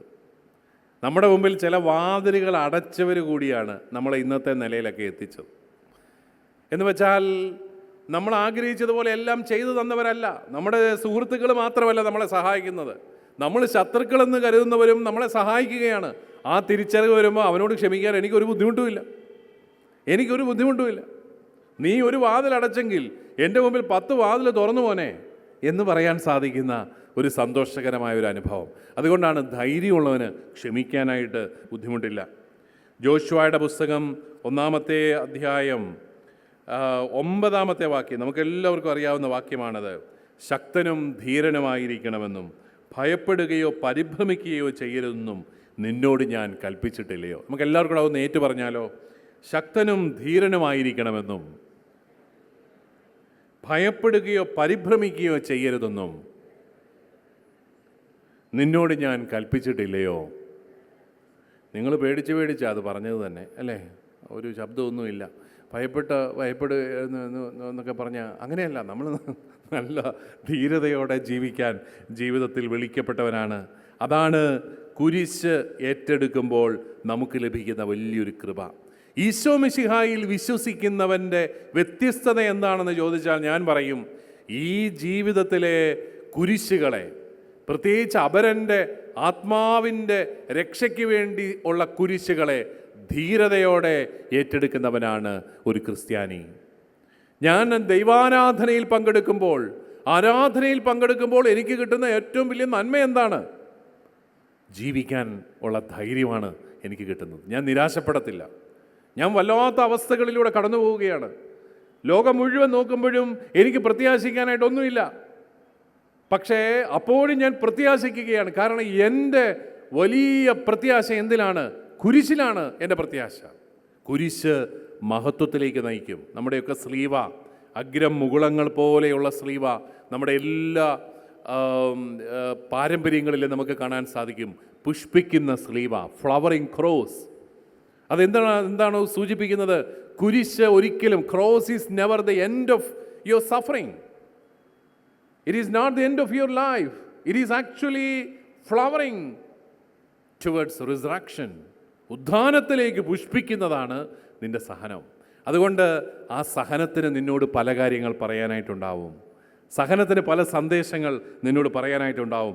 അതുകൊണ്ട് നല്ല ധീരതയോടെ ജീവിക്കാനായിട്ട് സാധിക്കുക എന്നുള്ളതാണ് പ്രധാനം. അതുകൊണ്ട് പ്രിയപ്പെട്ടവരെ, നമുക്ക് ഏറ്റവും അത്യാവശ്യമായിട്ട് വേണ്ടത്, ഞാൻ പറയുന്നത്, കർത്താവിൻ്റെ വചനങ്ങൾ പാലിക്കാനും കർത്താവിൻ്റെ വചനങ്ങൾ പ്രഘോഷിക്കാനുമുള്ള ധൈര്യമാണ് നമുക്ക് വേണ്ടത്. നമുക്കത് നഷ്ടപ്പെട്ടു പോയി. നമ്മൾ പല ഘടകങ്ങളെയും പല ശക്തികളെയും ഭയപ്പെട്ട് ജീവിക്കുകയാണ്. അവരോട് സമരസപ്പെടാൻ നമ്മൾ പോവുകയാണ്. അവരോട് കോംപ്രമൈസിന് പോവുകയാണ്. നമ്മളെ ആരെങ്കിലും ഭയപ്പെടുത്തിയാൽ ഉടനെ എന്നാൽ പിന്നെ ചേട്ടന് സാരമില്ല, എന്നാൽ അങ്ങനെ വേണ്ട, ഞാൻ മാറ്റി പറഞ്ഞേക്കാം, അത്രയും വേണ്ടല്ലേ, സാരമില്ല, എന്നാൽ ഞാൻ സുവിശേഷം പറയുന്നില്ല, വിശേഷം മാത്രമേ പറയുന്നുള്ളൂ എന്നൊക്കെ പറഞ്ഞ് നമ്മൾ കോംപ്രമൈസിന് പോവുകയാണ്. ഇതാണ് നമ്മുടെ ക്രിസ്ത്യാനി തളർന്നു പോയതിൻ്റെ പ്രധാനപ്പെട്ട കാരണം. അവൻ ഈ കോംപ്രമൈസിന് പോയത് കൊണ്ടാണ്. സുവിശേഷത്തെ പ്രതി കോംപ്രമൈസിന് പോയ സഭകളൊന്നും വിജയിച്ചിട്ടില്ല. അതെല്ലാം തീർന്നിട്ടുണ്ട്. എത്രയോ സഭാസമൂഹങ്ങൾ ഇല്ലാതായി. സുവിശേഷം പറയാൻ ധൈര്യം കാട്ടുന്ന ഒരു സമൂഹമായിട്ട് നമ്മൾ മാറണം. അതുപോലെ നമ്മുടെ കുടുംബ ജീവിതത്തിലൊക്കെ മുന്നോട്ട് പോകണമെങ്കിൽ വലിയ ധൈര്യം വേണം അല്ലേ? 2 പേര്, ഞാൻ ഈ വിവാഹം എന്ന കൂദാശ പരികർമ്മം ചെയ്യുമ്പോഴാണ് ഏറ്റവും വലിയ ധീരതയുടെ സാക്ഷ്യങ്ങൾ കണ്ടിട്ടുള്ളത്. അയ്യോ, ഇവർ 2 പേരും കൂടെ വന്ന് പ്രതിജ്ഞ എടുക്കുകയല്ലേ. എന്നതാ, ഇന്നു മുതൽ 5 വർഷത്തേക്ക് ഞങ്ങൾ ജീവിച്ചോളാം എന്നാണോ? അല്ല, ഇന്നു മുതൽ മരണം വരെ എന്നോ ഒരു വലിയ പ്രതിജ്ഞ എടുക്കുന്നത്. ധൈര്യമുള്ളവർക്കേ അത് പറ്റുള്ളൂ. ബുദ്ധിമുട്ടുള്ള മനുഷ്യരൊക്കെ നിങ്ങളുടെ കൂട്ടത്തിൽ ജീവിത പങ്കാളികളായിട്ട് കാണും. ഉത്തരവാദിത്വമില്ലാത്ത ഭാര്യ കാണും. ജീവിതത്തിൽ ഒരു അധ്വാനിക്കാത്ത ഭർത്താക്കന്മാർ കാണും. ഇവരുടെയൊക്കെ കൂടെ ജീവിക്കണമെങ്കിൽ പ്രിയപ്പെട്ടവരെ നല്ല ധൈര്യം വേണം. കർത്താവ് ആ ഒരു ധൈര്യം നമുക്ക് എല്ലാവർക്കും തരുന്നുണ്ട്. വിശ്വസിക്കുന്നവന് ധൈര്യമുണ്ട്. അത് നമുക്ക് കാണാനായിട്ട് സാധിക്കും. പ്രത്യേകിച്ച് പഴയ കുടുംബങ്ങളെയൊക്കെ നോക്കുകയാണെങ്കിൽ അല്ലേ, നമ്മുടെയൊക്കെ പഴയ അമ്മച്ചിമാരെയൊക്കെ സമ്മതിക്കണം. ഞങ്ങളൊക്കെ കുട്ടനാട്ടിലൊക്കെ ഉള്ള മനുഷ്യരൊക്കെ എപ്പോഴും ഓർക്കും, അമ്മയ്ക്ക് എത്രയോ മക്കളാണ്, കൊച്ചു വീടുകൾ, 10-12 മക്കളാണ്. ഈ മക്കളെല്ലാം മാനേജ് ചെയ്യണം. പിന്നെ വീട്ടിൽ കോഴിയുണ്ട്, താറാവുണ്ട്, മുട്ടയുണ്ട്, വേണം പശുവുണ്ട്, അതുകൊണ്ട് ഇതിനെല്ലാം മാനേജ് ചെയ്യണം. വൈകുന്നേരം ആകുമ്പോൾ അപ്പനെ മാനേജ് ചെയ്യണം. അതെങ്ങനെയാണ്? അപ്പൻ താണ്ട് തോട്ടിൻ്റെ അപ്പുറത്ത് വന്ന് പെടന്ന് കിടക്കുക, വെള്ളമെല്ലാം അടിച്ച് പാട്ടുമൊക്കെ പാടി. ഇപ്പോഴത്തെ കുടിയന്മാർ എന്തോ ഒരു മാന്യന്മാരാ, വെള്ളം അടിച്ചാലും ആരെയും ശല്യപ്പെടുത്താതെ വന്ന് കിടന്നോളും അല്ലേ? അങ്ങനെ ആയിരിക്കും ഞാൻ വിചാരിക്കുന്നത്. റോഡിലൊന്നും കണ്ടിട്ടില്ല. പണ്ട് അങ്ങനെയല്ല, ഒരാൾ വെള്ളം അടിച്ചാൽ ആ പഞ്ചായത്തിലെ എല്ലാവരെയും അറിയിക്കും. അതൊരു വലിയ കാര്യമാണ് പുള്ളി വെള്ളം അടിച്ചെന്നുള്ളത്. ഉള്ള പാട്ടെല്ലാം പാടി അപ്പുറത്ത് വന്ന് കിടക്കുകയാണ്. പാട്ടൊക്കെ കേൾക്കുമ്പോൾ അമ്മ മൂത്ത മകനെ വള്ളത്തെ പറഞ്ഞു വിടുകയാണ്, മോനെ അപ്പുറത്തൊരു വിശുദ്ധ വസ്തു വന്ന് കിടപ്പുണ്ട്, അതെടുത്ത് ഇങ്ങോട്ട് ട്രാൻസ്പോർട്ട് ചെയ്യണം. ഉടനെ മകൻ വള്ളത്തെ പോവുകയാണ്. അപ്പനെ എടുത്ത് ഒരു തരത്തിൽ വള്ളത്തിൽ കയറ്റി വള്ളം മറിക്കുന്ന പ്രകടനങ്ങളാണ് അതിനകത്ത് കിടന്ന്. എന്നെ ആരും പിടിക്കേണ്ട, എനിക്ക് തന്നെ പോകാൻ അറിയാം, അങ്ങനെ ഇങ്ങനെ. ഇതെല്ലാം കഴിഞ്ഞ് ഈ അപ്പനെ ഒരു തരത്തിൽ കരയിലെത്തിച്ച് വീടിനകത്ത് കയറ്റി കട്ടിലേക്ക് കിടത്തിയിട്ട് മൂത്ത മകൻ അപ്പനെ കുറേ ചീത്ത പറയും. അപ്പനൊക്കെ ചുമ്മാ അപ്പനാന്ന് പറഞ്ഞ് നടക്കുന്നു. വീട്ടിൽ ഉത്തരവാദിത്തമില്ല, മക്കൾക്ക് നാണക്കേടുണ്ടാക്കാൻ. അന്നേരത്തേക്ക് നമുക്കൊരു വിചിത്രമായ കാഴ്ച കാണാം. അമ്മ ഈ മൂത്ത മകനെ വഴക്ക് പറയുന്നു. നിന്നോട് ആരാടാ പറഞ്ഞു അപ്പനെ വഴക്ക് പറയാൻ? നിന്നോട് പറഞ്ഞത് എടുത്തോണ്ട് വരാനല്ലേ പറഞ്ഞു. പോയി കിടന്ന് ഉറങ്ങണം, എല്ലാം കഴിച്ചിട്ട് പോയി കിടന്ന് ഉറങ്ങിക്കൊള്ളാം എന്ന് പറഞ്ഞു മൂത്ത മകനെ വഴക്ക് പറയും അമ്മ. ഈ അമ്മമാരെയൊക്കെ നമ്മൾ സമ്മതിക്കണ്ടേ? അവർക്കെങ്ങനെ ഇതിന് സാധിച്ചു? അവർ ഇത്രയും മക്കളെയും വളർത്തി, അല്ല മിടുക്കന്മാരായിട്ട് മക്കളൊക്കെ വളർന്നുപോയി. ഈ അപ്പനെയും സഹിച്ച് ഈ കുടുംബം എല്ലാം ഇങ്ങനെ മാനേജ് ചെയ്തു. അവരുടെ ജീവിതത്തിൽ നോക്കുമ്പോൾ പ്രിയപ്പെട്ടവരെ, ഈ കുരിശിലുള്ള വിശ്വാസം നമുക്ക് തെളിഞ്ഞ് കാണാൻ പറ്റും. ഭയങ്കര വിശ്വാസത്തിൻ്റെ ആൾക്കാരാണ് അവർ, ദൈവവിശ്വാസത്തിൻ്റെ ആൾക്കാരാണ്. ദൈവം അവരെ കൈവിട്ടിട്ടില്ല. ദൈവം അവർക്ക് സമൃദ്ധി കൊടുത്തിട്ടുണ്ട്, അവർക്ക് അനുഗ്രഹങ്ങൾ കൊടുത്തിട്ടുണ്ട്. ദുരന്തങ്ങളാണെങ്കിലും പിടിച്ചു നിൽക്കാനും പ്രത്യാശ കൊടുക്കാനും ഒക്കെ, അവർക്ക് വലിയ പ്രത്യാശ നൽകാനും ഒക്കെ വിശ്വാസത്തിന് സാധിച്ചിട്ടുണ്ട്. വിശ്വസിക്കുന്നവന് പ്രത്യാശയോടെ ജീവിക്കാനായിട്ട് പറ്റും. നമ്മുടെ ഇന്നത്തെ സമൂഹത്തിൽ ഏറ്റവും അത്യാവശ്യമുള്ളത് അതാണെന്ന് എനിക്ക് തോന്നുന്നു, ജീവിക്കാൻ പ്രത്യാശ. നമ്മളൊന്ന് ഓർത്ത് നോക്കി, നമ്മുടെ ചെറുപ്പക്കാർക്ക് വല്ലതും ഇപ്പോൾ പ്രത്യാശയുണ്ടോ? പഠിച്ചാൽ ജോലി കിട്ടുമെന്ന് പ്രത്യാശയുള്ള എത്ര ചെറുപ്പക്കാർ നമ്മുടെ നാട്ടിലുണ്ട്? നമ്മുടെ രാഷ്ട്രീയക്കാർക്ക് ആർക്കെങ്കിലും എന്നാൽ ഈ നാട്ടിലെ ചെറുപ്പക്കാർക്ക് ഒരു ജോലി കൊടുത്തേക്കാം എന്നൊരു നിശ്ചയമുണ്ടോ? ഇല്ല. അവർക്ക് എങ്ങനെയെങ്കിലും അടുത്ത തെരഞ്ഞെടുപ്പ് ജയിക്കണമെന്ന് മാത്രമേ ഉള്ളൂ. എങ്ങനെയെങ്കിലും അടുത്ത തെരഞ്ഞെടുപ്പ് ജയിക്കണം. ഈ നാട്ടിൽ എന്നാ സംഭവിച്ചാലും ഒരു കുഴപ്പമില്ല. വലിയ 2 പാലവും കൊണ്ടുവരും, വലിയ എന്തെങ്കിലും കോടികളുടെ പ്രോജക്റ്റും കൊണ്ടുവരും, അതിൻ്റെ കമ്മീഷനും കൊണ്ട് ആരാണ്ടൊക്കെ പോവുകയും ചെയ്യും. പിന്നെ നമ്മുടെ പിള്ളേർ ജോലി തേടി മറുനാട്ടിൽ പോവുകയാണ്. ഞാൻ എപ്പോഴും ഓർക്കും, ഒരു 25,000 രൂപ ശമ്പളം കിട്ടുന്ന ഒരു ജോലി ഭാര്യയ്ക്കും ഭർത്താവിനും കിട്ടുവാണെങ്കിൽ നമ്മുടെ വല്ല പിള്ളേരും വിദേശത്ത് പോകുമോ? അതുങ്ങൾ ഇവിടെ തന്നെ നിന്നോളൂ. പക്ഷേ ഇത്രയും വിദ്യാഭ്യാസമുള്ളവരുടെ നാട്ടിൽ ചെറുപ്പക്കാർക്ക് പ്രത്യാശ കൊടുക്കാൻ പറ്റിയ ഭരണ നേതൃത്വങ്ങളൊന്നും ഉണ്ടാകുന്നില്ലെന്നുള്ളത് വലിയ ഒരു സങ്കടമാണ്. സഭയ്ക്ക് എല്ലാവർക്കും ജോലി കൊടുക്കാൻ പറ്റുമോ? എനിക്ക് തോന്നുന്നില്ല. ജോലി കൊടുക്കുന്ന ഒരു ഏജൻസി അല്ല സഭ. സഭ ഒരു സർവീസ് സെക്ടറിൽ, സേവന മേഖലയിൽ പ്രവർത്തിക്കുന്ന ഒരു യാഥാർത്ഥ്യമാണ്. അതൊരിക്കലും എല്ലാവർക്കും തൊഴിൽ കൊടുക്കാനൊന്നും നമുക്ക് പറ്റുകയില്ല. നമ്മൾ ആത്മീയമായ മേഖലകളിൽ മനുഷ്യനെ ജീവിക്കാനായിട്ട് പ്രേരിപ്പിക്കുന്ന, അവന് പ്രത്യാശ കൊടുക്കുന്ന, അവനെ ധാർമ്മികമായിട്ട് ജീവിക്കാൻ സഹായിക്കുന്ന, അവന് നല്ല ഒരു ജീവിതം എങ്ങനെ നയിക്കാമെന്ന് പഠിപ്പിക്കുന്ന ഒരു കൂട്ടായ്മയാണ് നമ്മൾ. നമ്മളുടെ എല്ലാ പ്രവർത്തനങ്ങളും ഈ ശുശ്രൂഷയുമായിട്ട് ബന്ധം, നമ്മൾ നടത്തുന്ന ആശുപത്രികളും സ്കൂളുകളും എല്ലാം ഈ ശുശ്രൂഷയുമായിട്ട് ബന്ധപ്പെട്ടതാണ്. പക്ഷേ ഇവിടെയൊക്കെ നമ്മുടെ ചെറുപ്പക്കാർക്ക് ഏറ്റവും അത്യാവശ്യമുള്ളത് എന്താണ്? പ്രത്യാശയാണ്, ജീവിക്കാൻ പ്രത്യാശ. നമ്മുടെയൊക്കെ പിള്ളേർ വിദേശത്തോട്ടൊക്കെ പോകുന്നത്, ഇപ്പോൾ ആരോട് ചോദിച്ചാലും ജർമ്മൻ പഠിക്കുക എന്നാണ് പറയുന്നത്. നിങ്ങളുടെ കൂട്ടത്തിൽ അങ്ങനെയാണോ എന്ന് എനിക്കറിയില്ല കേട്ടോ. നിങ്ങളുടെ കൂടെ കുറേ കച്ചവടക്കാരൊക്കെ ഉള്ളതായിട്ട് ഞാൻ കേട്ടിട്ടുണ്ട്. ആരും കച്ചവടം നിർത്തരുത് കേട്ടോ, ദയവ് ചെയ്ത് എല്ലാം നന്നായിട്ട് കൊണ്ടുപോകണം. അല്ല, പിള്ളേർ ആ മേഖലയിലോട്ടൊന്നും വരുന്നില്ല. ആരോട് ചോദിച്ചാലും പറയുന്നത് ജർമ്മൻ പഠിക്കുകയാണ്. അവൻ മലയാളം അവന് നേരവേ അറിയത്തില്ല വായിക്കാൻ, അവൻ ജർമ്മൻ പഠിക്കുക. അവൻ്റെ വിചാരം ജർമ്മനിലോട്ട് അങ്ങോട്ട് എയർപോർട്ടിൽ ചെന്നാൽ ഉടനെ ജർമ്മൻ ഗവൺമെൻറ് അവനെ പ്രത്യേക സ്റ്റേറ്റ് കാറ് വിട്ട് അവനെ സ്വീകരിച്ചുകൊണ്ട് പോകുന്നു. ഒന്നുമല്ല, അവിടെ കിടന്ന് കഷ്ടപ്പെടുന്ന പിള്ളേരെ നമുക്ക് കാണാൻ പറ്റും അവിടെ ചെന്നാൽ. പക്ഷേ പ്രത്യാശ നഷ്ടപ്പെടുകയാണ്, കുടുംബങ്ങളിലും പ്രത്യാശ നഷ്ടപ്പെടുകയാണ്. ഞാൻ എൻ്റെ അച്ഛന്മാരോട് പറയും, അച്ഛന്മാരെ, നിങ്ങളുടെ ഞായറാഴ്ചത്തെ 10 മിനിറ്റ് പ്രസംഗം കേട്ടാൽ അത് കേൾക്കുന്ന ജനത്തിന് ഒരാഴ്ച ജീവിക്കാൻ പ്രത്യാശ കൊടുക്കണം. അതുകൊണ്ട് ആൾക്കാരെ കുറ്റം പറയരുത്, അവരെക്കുറിച്ച് നല്ലതൊക്കെ പറയണം. അവരൊക്കെ ഇങ്ങനെയെങ്കിലും ഈ വണ്ടി ഉന്തിക്കൊണ്ട് നടക്കുന്നതിൽ സമ്മതിക്കണം. അവരെ എല്ലാം പ്രോത്സാഹിപ്പിക്കണം, അവർക്ക് പ്രത്യാശ കൊടുക്കണം. പ്രത്യാശ കൊടുക്കാത്ത ഒരു വചനവും നമ്മളിൽ നിന്നുണ്ടാകരുത്. കാരണം കുരിശ് പ്രത്യാശയുടെ അടയാളമാണ് എന്നുള്ളൊരു വലിയ സന്ദേശം. തിന്മയെ എതിർക്കാനുള്ള ഒരു ധൈര്യം അത് ക്രിസ്ത്യാനിക്കുണ്ട്. കാരണം കുരിശ് കൊടുക്കുകയാണ്. തിന്മയ്ക്കെതിരെ പ്രവർത്തിക്കാനുള്ള ഒരു ധൈര്യം. തിന്മ ചെയ്താൽ എനിക്ക് ഒത്തിരി നേട്ടങ്ങളുണ്ടാവുമെങ്കിലും, ഒത്തിരി സമ്പത്തുണ്ടാവുമെങ്കിലും ഞാൻ തിന്മ ചെയ്യാൻ തയ്യാറല്ല. ഞാനൊരു ക്രിസ്ത്യാനിയാണ്, എൻ്റെ കർത്താവ് എൻ്റെ കൂടെയുണ്ട്, അവിടുന്ന് എനിക്ക് ധൈര്യം നൽകുന്നു. പ്രിയപ്പെട്ടവരെ, അത് ഈ വിശ്വാസത്തിൻ്റെ പ്രത്യേകതയാണ്. സമൂഹത്തെ നവീകരിക്കാനുള്ള ഒരു ധൈര്യം.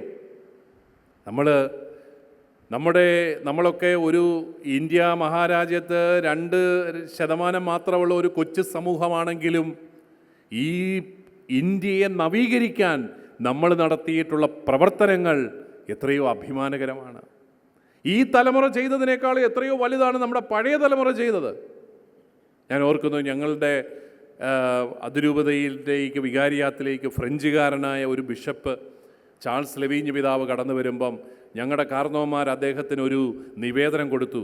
ആ നിവേദനത്തിൽ പറഞ്ഞത് ഞങ്ങൾക്ക് പള്ളി പണിത് തരണമെന്നല്ല, ഞങ്ങൾക്ക് കുറച്ചും കൂടെ ഫ്രാൻസിൽ നിന്നെങ്ങാനും കുറച്ചും കൂടെ കാശ് തരണമെന്നൊന്നുമല്ല പറഞ്ഞത്. കാശൊക്കെ ഞങ്ങളുടെ കയ്യിലുണ്ട്. ഞങ്ങൾക്ക് വേണ്ടത് ഞങ്ങളുടെ പൈതങ്ങളെ ഇംഗ്ലീഷ് വിദ്യാഭ്യാസം കൊടുക്കാൻ പറ്റുന്ന സ്കൂളുകൾ വേണം എന്നോ ഒരു ദീർഘവീക്ഷണമായിരുന്നു അവരുടേത്. അവരതിനു വേണ്ടിയിട്ട് സമ്പത്ത് കൊടുത്തു, സ്ഥലങ്ങൾ കൊടുത്തു. പ്രിയപ്പെട്ടവരെ, നമുക്ക് അഭിമാനകരമായ ഒരു ചരിത്രമുണ്ട്. ഈ പൊതുസമൂഹത്തെ വളർത്താനായിട്ട് ത്യാഗം ചെയ്ത പൂർവികരുടെ ഒരു ചരിത്രമുണ്ട് ക്രിസ്ത്യാനികൾക്ക്. നമ്മൾ സമ്പത്തുണ്ടാക്കിയത് നമുക്ക് ബ്രിട്ടീഷുകാർ തന്നൊന്നുമല്ല. ബ്രിട്ടീഷുകാർ നമുക്കൊട്ടൊന്നും തന്നിട്ടുമില്ല. ആർക്കാ കൊടുത്തൊന്നും ഒരു പിടിയില്ല. നമ്മൾ മിക്കവാറും നമ്മുടെ കയ്യിലുള്ളതെല്ലാം ഒന്നുകിൽ നാടുവാഴികൾ അറിഞ്ഞു തന്നതാണ്. അത് തൃശ്ശൂർ പട്ടണത്തിലും തന്നു കാണും. ചങ്ങനാശ്ശേരി പട്ടണത്തിൽ ഞങ്ങളുടെ കത്തീഡ്രൽ പള്ളി ഇരിക്കുന്ന സ്ഥലമൊക്കെ തെക്കങ്കൂർ രാജാവ് തന്നതാണ്. അത് അദ്ദേഹം പതിച്ചു തന്നതാണെന്ന്. പിന്നീട് കിട്ടിയത് മുഴുവൻ നമ്മുടെ കാർന്നോന്മാർ ഭൂമി അവരുടെ വിൽപത്രത്തിലൊക്കെ എഴുതി വെച്ച് പള്ളിക്ക്, കോൺവെൻറ്റിന് എന്നൊക്കെ പറഞ്ഞൊക്കെ വെച്ച് ഒക്കെ തന്നതാണ്. പിന്നെ കുറേയൊക്കെ നമ്മൾ കാശ് കൊടുത്ത് മേടിച്ചതാണ്. നമ്മൾ കാശ് കൊടുത്ത് മേടിച്ചത് നമ്മളെല്ലാവരും കൂടെ നമ്മുടെ അധ്വാന ഫലം സംഭാവനയായിട്ട് കൊടുത്താണ് നമ്മുടെ പണം മുഴുവൻ ഉണ്ടായത്. ഈ പിടിയരി ഭരിച്ചും അതുപോലെ സംഭാവന നൽകിയുമാണ് നമ്മളെല്ലാം ചെയ്തത്. നമ്മൾ ചെയ്ത് എന്തിനു വേണ്ടിയിട്ടാണ്? നമ്മൾ പള്ളി പണിതു, അതിൻ്റെ വാതിലുകൾ നമ്മൾ അടച്ചല്ല ഇട്ടിരിക്കുക, തുറന്നായിട്ടിരിക്കുന്നു. ആർക്ക് വേണമെങ്കിലും അതിനകത്ത് കയറിയിരിക്കാം. നമ്മുടെ സ്കൂളുകളിൽ നമ്മൾ നമ്മുടെ കുട്ടികൾക്ക് മാത്രമാണോ വിദ്യാഭ്യാസം കൊടുത്തത്? ഈ ജാതീയമായിട്ട് ഭിന്നിച്ച് നിന്ന ഒരു കേരളത്തിൽ ഒരു ജാതിക്കാർക്ക് വേണ്ടി ഓരോ ജാതി തിരിച്ച് സ്കൂൾ നടത്തിയിരുന്ന ഒരു വല്ലാത്ത പശ്ചാത്തലത്തിൽ നമ്മൾ സ്കൂൾ തുടങ്ങി എല്ലാ ജാതിക്കാരനെ ഒരു ബെഞ്ചിലിരുത്തി പഠിപ്പിച്ച് ഞങ്ങളൊക്കെ മനുഷ്യരാണെന്നും മലയാളികളാണെന്നും കേരളീയരാണെന്നും പഠിപ്പിച്ചത് ക്രൈസ്തവ വിദ്യാലയങ്ങളാണ്. അന്ന് നമ്മുടെ കാർന്നോന്മാർക്ക് നല്ല ധൈര്യം ഉണ്ടായിരുന്നു. ഒഴുക്കിനെതിരെ നീന്താനും കഷ്ടപ്പെടാനും സമൂഹത്തെ നവീകരിക്കാനും ധൈര്യമുള്ള സമൂഹം. പക്ഷേ കാലം മാറുമ്പോൾ നമ്മളിലേക്ക് മാത്രം ചുരുങ്ങിയോ എന്നൊരു സംശയമുണ്ട്. എല്ലാവർക്കും അവനവൻ്റെ വീട്ടിലെ കാര്യം മാത്രമേ ചിന്തയുള്ളൂ. ഞാനും എൻ്റെ ഭാര്യയും എൻ്റെ ഭർത്താവും എൻ്റെ പിള്ളേരും ഞങ്ങളുടെ വീട്ടിലെ പട്ടിയും പൂച്ചയും കോഴിയും താറാവും, അത്രയേ ഉള്ളൂ. അതിൻ്റെ അപ്പുറത്തേക്ക് സ്വപ്നങ്ങൾ നമുക്ക് നഷ്ടപ്പെട്ടു. നമ്മൾ ഓർക്കണം, എന്തു ധൈര്യമുള്ള ഒരു സമൂഹമായിരുന്നു ക്രൈസ്തവർ. മലബാറിലെ കുടിയേറ്റം അല്ലേ, മധ്യ കേരളത്തിൽ നിന്ന് കുടിയേറ്റത്തിനായിട്ട് പോയ കാർന്നോന്മാർ എല്ലാം ഇട്ടെറിഞ്ഞങ്ങ് പോകുമല്ലേ. അവിടെയായിട്ട് കുർബാന ചൊല്ലുന്നുണ്ട്, വൈദികർ കുർബാന ചൊല്ലുന്നുണ്ട് എന്നൊക്കെയുള്ള ഒരു അറിവ് കിട്ടിയപ്പോൾ എന്നാൽ കുർബാനയുണ്ട് പോയേക്കാന്നൊക്കെ പറഞ്ഞ് ഒരു അറിവുമില്ലാത്ത ഒരു ദേശത്തേക്ക് പോയി. മലബാർ കുടിയേറ്റത്തിൻ്റെ ചരിത്രം പഠിക്കുന്നവരൊക്കെ തിരിച്ചറിയുന്ന ഒരു കാര്യമാണ്. ആദ്യം അവിടെ ചെന്നവരൊക്കെ മരിച്ചുപോയി, മലമ്പനി പിടിച്ച്. രണ്ടാമത് ചെന്നവർ മരിച്ചുപോയി, എന്നിട്ടും വിട്ടില്ല ക്രിസ്ത്യാനി, പിന്നെയും പോവുക. അവിടെ പോയി വിജയക്കൊടി പാറിക്കുകയാണ്. അതുപോലെ ഏത് മേഖലയിലാണ് നമ്മുടെ സംഭാവനകളില്ലാത്തത്? ഞങ്ങളുടെ കുട്ടനാട്ടിലൊക്കെ ആണെങ്കിൽ കായൽ നികത്തി കൃഷി ചെയ്ത പാർട്ടികളാണ് ആച്ചായന്മാർ. കായൽ നികത്തി കൃഷി ചെയ്ത ആൾക്കാർ. ഇനി മത്സ്യത്തൊഴിലാളികളെ നോക്കിയാൽ ആഴക്കടലിലൊക്കെ ദിവസങ്ങളോളം ആഴക്കടലിൽ പോയി കിടന്ന് വല്ലാത്ത ഏകാന്തതയിലും കടൽ ക്ഷോഭത്തോടുമൊക്കെ മത്സരിച്ച് മല്ലടിച്ച് അവിടെ പോയി മീൻ പിടിച്ചുകൊണ്ട് വരുന്ന പാർട്ടികളാണ്. നല്ല ധൈര്യമുള്ള തൊഴിലുകളാണ് നമ്മൾ ചെയ്തത്. കച്ചവടത്തിൻ്റെ കാര്യത്തിൽ, കലയുടെയും വിദ്യാഭ്യാസത്തിൻ്റെയും ഒക്കെ കാര്യത്തിൽ ധീരതയുടെ സാക്ഷ്യമായിരുന്നു ഒരു സമൂഹം. ഇപ്പം അത്രയും ധൈര്യം ഉണ്ടോയെന്ന് എനിക്ക് സംശയമുണ്ട്. എല്ലാവരും കൂടെ ജർമ്മൻ പഠിച്ച് ജർമ്മനിക്ക് പോകാൻ തോന്നും. ഇവിടെ തന്നെ പിടിച്ചു നിൽക്കാനും ധീരതയുടെ ഒരു സാക്ഷ്യം കൊടുക്കാനുമൊക്കെ നമുക്ക് സാധിക്കുന്നുണ്ടോ? നമ്മൾ ഭീരുക്കളായിട്ട് മാറുന്നുണ്ടോ എന്നൊക്കെ പ്രിയപ്പെട്ട സഹോദരങ്ങളെ നമ്മൾ ചിന്തിക്കേണ്ടിയിരിക്കുന്നു എന്നുള്ളതാണ് വാസ്തവം. അതുകൊണ്ട് കുരിശ് നമുക്കൊരിക്കലും ബലഹീനതയുടെ അടയാളമല്ല, നമ്മളെ കുറച്ചുകൂടെ ധീരതയോടെ ജീവിക്കാൻ പ്രേരിപ്പിക്കുന്ന അടയാളമാണ്. ജീവിതത്തിൽ നൈരാശ്യമുള്ളവൻ കുരിശിലേക്ക് നോക്കുമ്പോൾ അവന് പ്രത്യാശയാണ് കിട്ടുന്നത്. അവന് പ്രത്യാശ കിട്ടുന്നത് അവൻ്റെ എല്ലാ രോഗങ്ങളും മാറിയാൽ പ്രത്യാശ കിട്ടും. അവൻ്റെ എല്ലാ സാമ്പത്തിക പ്രശ്നങ്ങളും മാറിയാൽ പ്രത്യാശ കിട്ടും. എൻ്റെ പിള്ളേർ രണ്ടുപേരും അമേരിക്കയിൽ ചെന്നാൽ പ്രത്യാശ കിട്ടും. അങ്ങനെയല്ല, അവർ ചെന്നില്ലേലും കർത്താവ് എൻ്റെ കൂടെയുണ്ട്. ലോകാവസാനം വരെ കൂടെയുള്ള കർത്താവിൽ ഞാൻ വിശ്വസിക്കുന്നു. അതാണ് ഏറ്റവും പ്രധാനപ്പെട്ട ഒരു കാര്യം. പലപ്പോഴും നമ്മുടെയൊക്കെ പ്രാർത്ഥനകൾ ശരിയായ രീതിയിലുള്ള ഒരു നന്മയിലേക്ക് നമ്മളെ നയിക്കുന്നുണ്ടോ എന്നൊക്കെ നമ്മൾ ചിന്തിക്കണം. ഒരച്ചായൻ എന്നോട് പറഞ്ഞു, എൻ്റെ പിതാവേ, ഞങ്ങളുടെ പ്രാർത്ഥന പിഴച്ചു പോയോ എന്നൊരു സംശയം. പലതിനും പിഴച്ചു പോയതായിട്ട് ഞാൻ കേട്ടിട്ടുണ്ട്, പക്ഷെ പ്രാർത്ഥന പിഴച്ചതായിട്ട് കേട്ടിട്ടില്ല. അതിനെ പറ്റിയ ചായ അത് മക്കളെ രണ്ടുപേരെയും രക്ഷിക്കണമെന്ന് മാതാവിനോട് പ്രാർത്ഥിച്ചു. മാതാവ് അങ്ങ് പ്രാർത്ഥന കേട്ടു. ഒരാൾ ഓസ്ട്രേലിയയിലും ഒരാൾ ദക്ഷിണാഫ്രിക്കയിലും. അവർക്ക് നല്ല സുഖമാണ്. ഞങ്ങൾ ഉള്ള കാലത്ത് പിശുക്കി ജീവിച്ച് ജീവിതവും ആസ്വദിച്ചില്ല, ഒന്നുമില്ല. ഒരു കട്ടൻ കാപ്പി പോലും എങ്ങൊന്നും മേടിച്ച് കൊടുത്തില്ല. പിശുക്കി എല്ലാം മക്കൾക്ക് വേണ്ടിയിട്ട് എല്ലാം ഉണ്ടാക്കിയിട്ടു. ഇപ്പോൾ അവർ പറയുന്നു അവർക്കൊന്നും വേണ്ടെന്ന്. അച്ചായനും അമ്മച്ചിയും കൂടെ അതെല്ലാം വാടകയ്ക്കൊക്കെ കൊടുത്ത് സമാധാനമായിട്ടൊക്കെ ജീവിച്ചു. അവരുടെ കൊച്ചുമക്കളോട് വർത്തമാനം പറയാൻ അവർക്ക് പറ്റുന്നില്ല. അവരുടെ ഭാഷ പോലും ഇവർക്ക് പിടിയില്ല. ഇവർ പറയുന്നത് അവർക്ക് മനസ്സിലാകുന്നില്ല, അവർ പറയുന്നത് ഇവർക്ക് മനസ്സിലാകുന്നില്ല. ഇപ്പോൾ രാവിലെ പത്രം നേരെ പിടിച്ച് വായിക്കും, ഉച്ച കഴിയുമ്പോൾ അത് തലതിരിച്ച് പിടിച്ച് വായിക്കും. ആണ്ട് അവിടെ ഇരുമ്പോൾ ബോറടിച്ച് മരിച്ചു പോവുകയാണ്. അപ്പോഴാണ് അച്ചായന് ബോധോദയം, നമ്മുടെ പ്രാർത്ഥന പിഴച്ചു പോയോ? പിള്ളേരെ രക്ഷിക്കണമെന്ന് പ്രാർത്ഥിച്ചത് അവരുടെ ആത്മാക്കൾ രക്ഷപ്പെടണമെന്ന് പ്രാർത്ഥിച്ചാൽ പോരായിരുന്നോ? അല്ലാതെ അവരെ അക്കരയ്ക്ക് കൊണ്ടുപോകണമെന്ന് പറഞ്ഞത് അക്കരയ്ക്ക് യാത്ര ചെയ്യും സിയോൻ സഞ്ചാരി എന്നൊക്കെ പറയുമ്പം അങ്ങ് സ്വർഗത്തിൽ കൊണ്ടുപോകുന്ന കാര്യമാണ്. പക്ഷേ ഇപ്പോൾ അക്കരെ എന്ന് പറയുന്നത് മുഴുവൻ കേരളം വിട്ടുപോകുന്നത്, അല്ലെങ്കിൽ ഇന്ത്യ വിട്ടുപോകുന്നതാണ്. അപ്പം നമുക്ക് യഥാർത്ഥത്തിൽ വേണ്ടത് പ്രിയപ്പെട്ടവരെ ഈ ജീവിതത്തിൽ ധീരതയോടെ നിൽക്കാനും പ്രത്യാശയോടെ ജീവിക്കാനും ഒക്കെയുള്ള കൃപയാണ്. അതാണ് കുരിശ് നമുക്ക് നൽകുന്നത്. അവിടെ ക്രൈസ്തവ വിശ്വാസം നമുക്ക് തരുന്ന നന്മകൾ ഈ ലോക ജീവിതത്തിൽ അപരൻ്റെ രക്ഷയ്ക്ക് വേണ്ടി കുരിശെടുക്കാനുള്ള ധൈര്യവും പരലോകത്ത് സ്വർഗീയമായ നിത്യജീവനും നമുക്ക് ലഭിക്കുന്നു. നമുക്കെല്ലാവർക്കും ഒന്ന് എഴുന്നേറ്റ് നിൽക്കാം. പിതാവും പുത്രനും പരിശുദ്ധാത്മാവുമായ ദൈവമേ, നിൻ്റെ വലിയ കൃപയെ ഓർത്ത് നന്ദി പറയുന്നു, കാരുണ്യത്തെ ഓർത്ത് നന്ദി പറയുന്നു. പീഡാനുഭവമാരത്തിൽ നിൻ്റെ കുരിശിനെക്കുറിച്ച്, കുരിശിൻ്റെ വഴികളെക്കുറിച്ചെല്ലാം ഞങ്ങൾ ധ്യാനിക്കുമ്പോൾ ആ യാത്രകൾ, ആ ധ്യാനങ്ങൾ ഞങ്ങളെ കൂടുതൽ ധൈര്യമുള്ളവരും പ്രത്യാശയുള്ളവരുമാക്കി തീർക്കട്ടെ. ഈ ലോക ജീവിതത്തിൽ അവിടുന്ന് അനുവദിക്കുന്ന സഹനങ്ങളെയൊക്കെ പ്രത്യാശയോടെയും പ്രസാദാത്മകതയോടെയും സ്വീകരിക്കുവാനും അവയെ ധീരതയോടെ നേരിടുവാനും ഞങ്ങൾക്ക് കരുത്ത് നൽകണമെന്ന് പ്രാർത്ഥിക്കുന്നു. ഭീരുക്കളാകാതെ, പലപ്പോഴും പലതിനെയും പേടിച്ച് ജീവിക്കുന്നവരായിട്ട് മാറാതെ, പ്രത്യാശയില്ലാത്തവരാകാതെ നിൻ്റെ കുരിശിൽ കണ്ണുനട്ട് മുന്നോട്ട് പോകുവാൻ അവിടുന്ന് ഞങ്ങളെ അനുഗ്രഹിക്കണമെന്ന് പ്രാർത്ഥിക്കുന്നു. ഞങ്ങളുടെ എല്ലാ കുടുംബങ്ങളെയും അനുഗ്രഹിക്കണമേ. ധീരതയോടെ ജീവിക്കുന്ന ഞങ്ങളുടെ പ്രിയപ്പെട്ട ദമ്പതികളെ, കുഞ്ഞുങ്ങളെ എല്ലാവരെയും സമൃദ്ധമായിട്ട് അനുഗ്രഹിക്കണമേ എന്ന് പ്രാർത്ഥിക്കുന്നു. നിത്യം പിതാവും പുത്രനും പരിശുദ്ധാത്മാവുമായ സർവേശ്വര, ആമേൻ. എല്ലാവർക്കും ഞാൻ നന്ദി പറയുന്നു. അഭിവന്യാവുകൻ തിരുമേനിക്ക്, എന്നെ ഇങ്ങോട്ടേക്ക് ക്ഷണിച്ച മൈക്കിളച്ചന് എല്ലാവരും നന്ദി പറയുകയാണ്. നമ്മളെല്ലാം ഒരു കുർബാന ചൊല്ലുന്ന ആൾക്കാരാണ് കേട്ടോ, നിങ്ങൾക്കത് അറിയാമല്ലോ. നമ്മളിങ്ങനെ വേഷമെല്ലാം മാറിയിട്ട് പലതായി പോയെന്നേ ഉള്ളൂ. നമ്മളെല്ലാം ഒരു സഭയുടെ അംഗങ്ങളായി സന്തോഷമായി ജീവിക്കാൻ കർത്താവ് ആഗ്രഹിക്കുന്ന ആൾക്കാരാണ്. ആ കൂട്ടായ്മയിലേക്ക് വരാനിടയാകട്ടെ എന്ന് പ്രാർത്ഥിക്കുന്നു. എന്നെ ഈ കൂട്ടായ്മയിലേക്ക്, ഈ സ്നേഹ കൂട്ടായ്മയിലേക്ക് ക്ഷണിച്ചതിന് നന്ദി പറയുന്നു. ദൈവം നിങ്ങളെല്ലാവരെയും സമൃദ്ധമായി അനുഗ്രഹിക്കട്ടെ.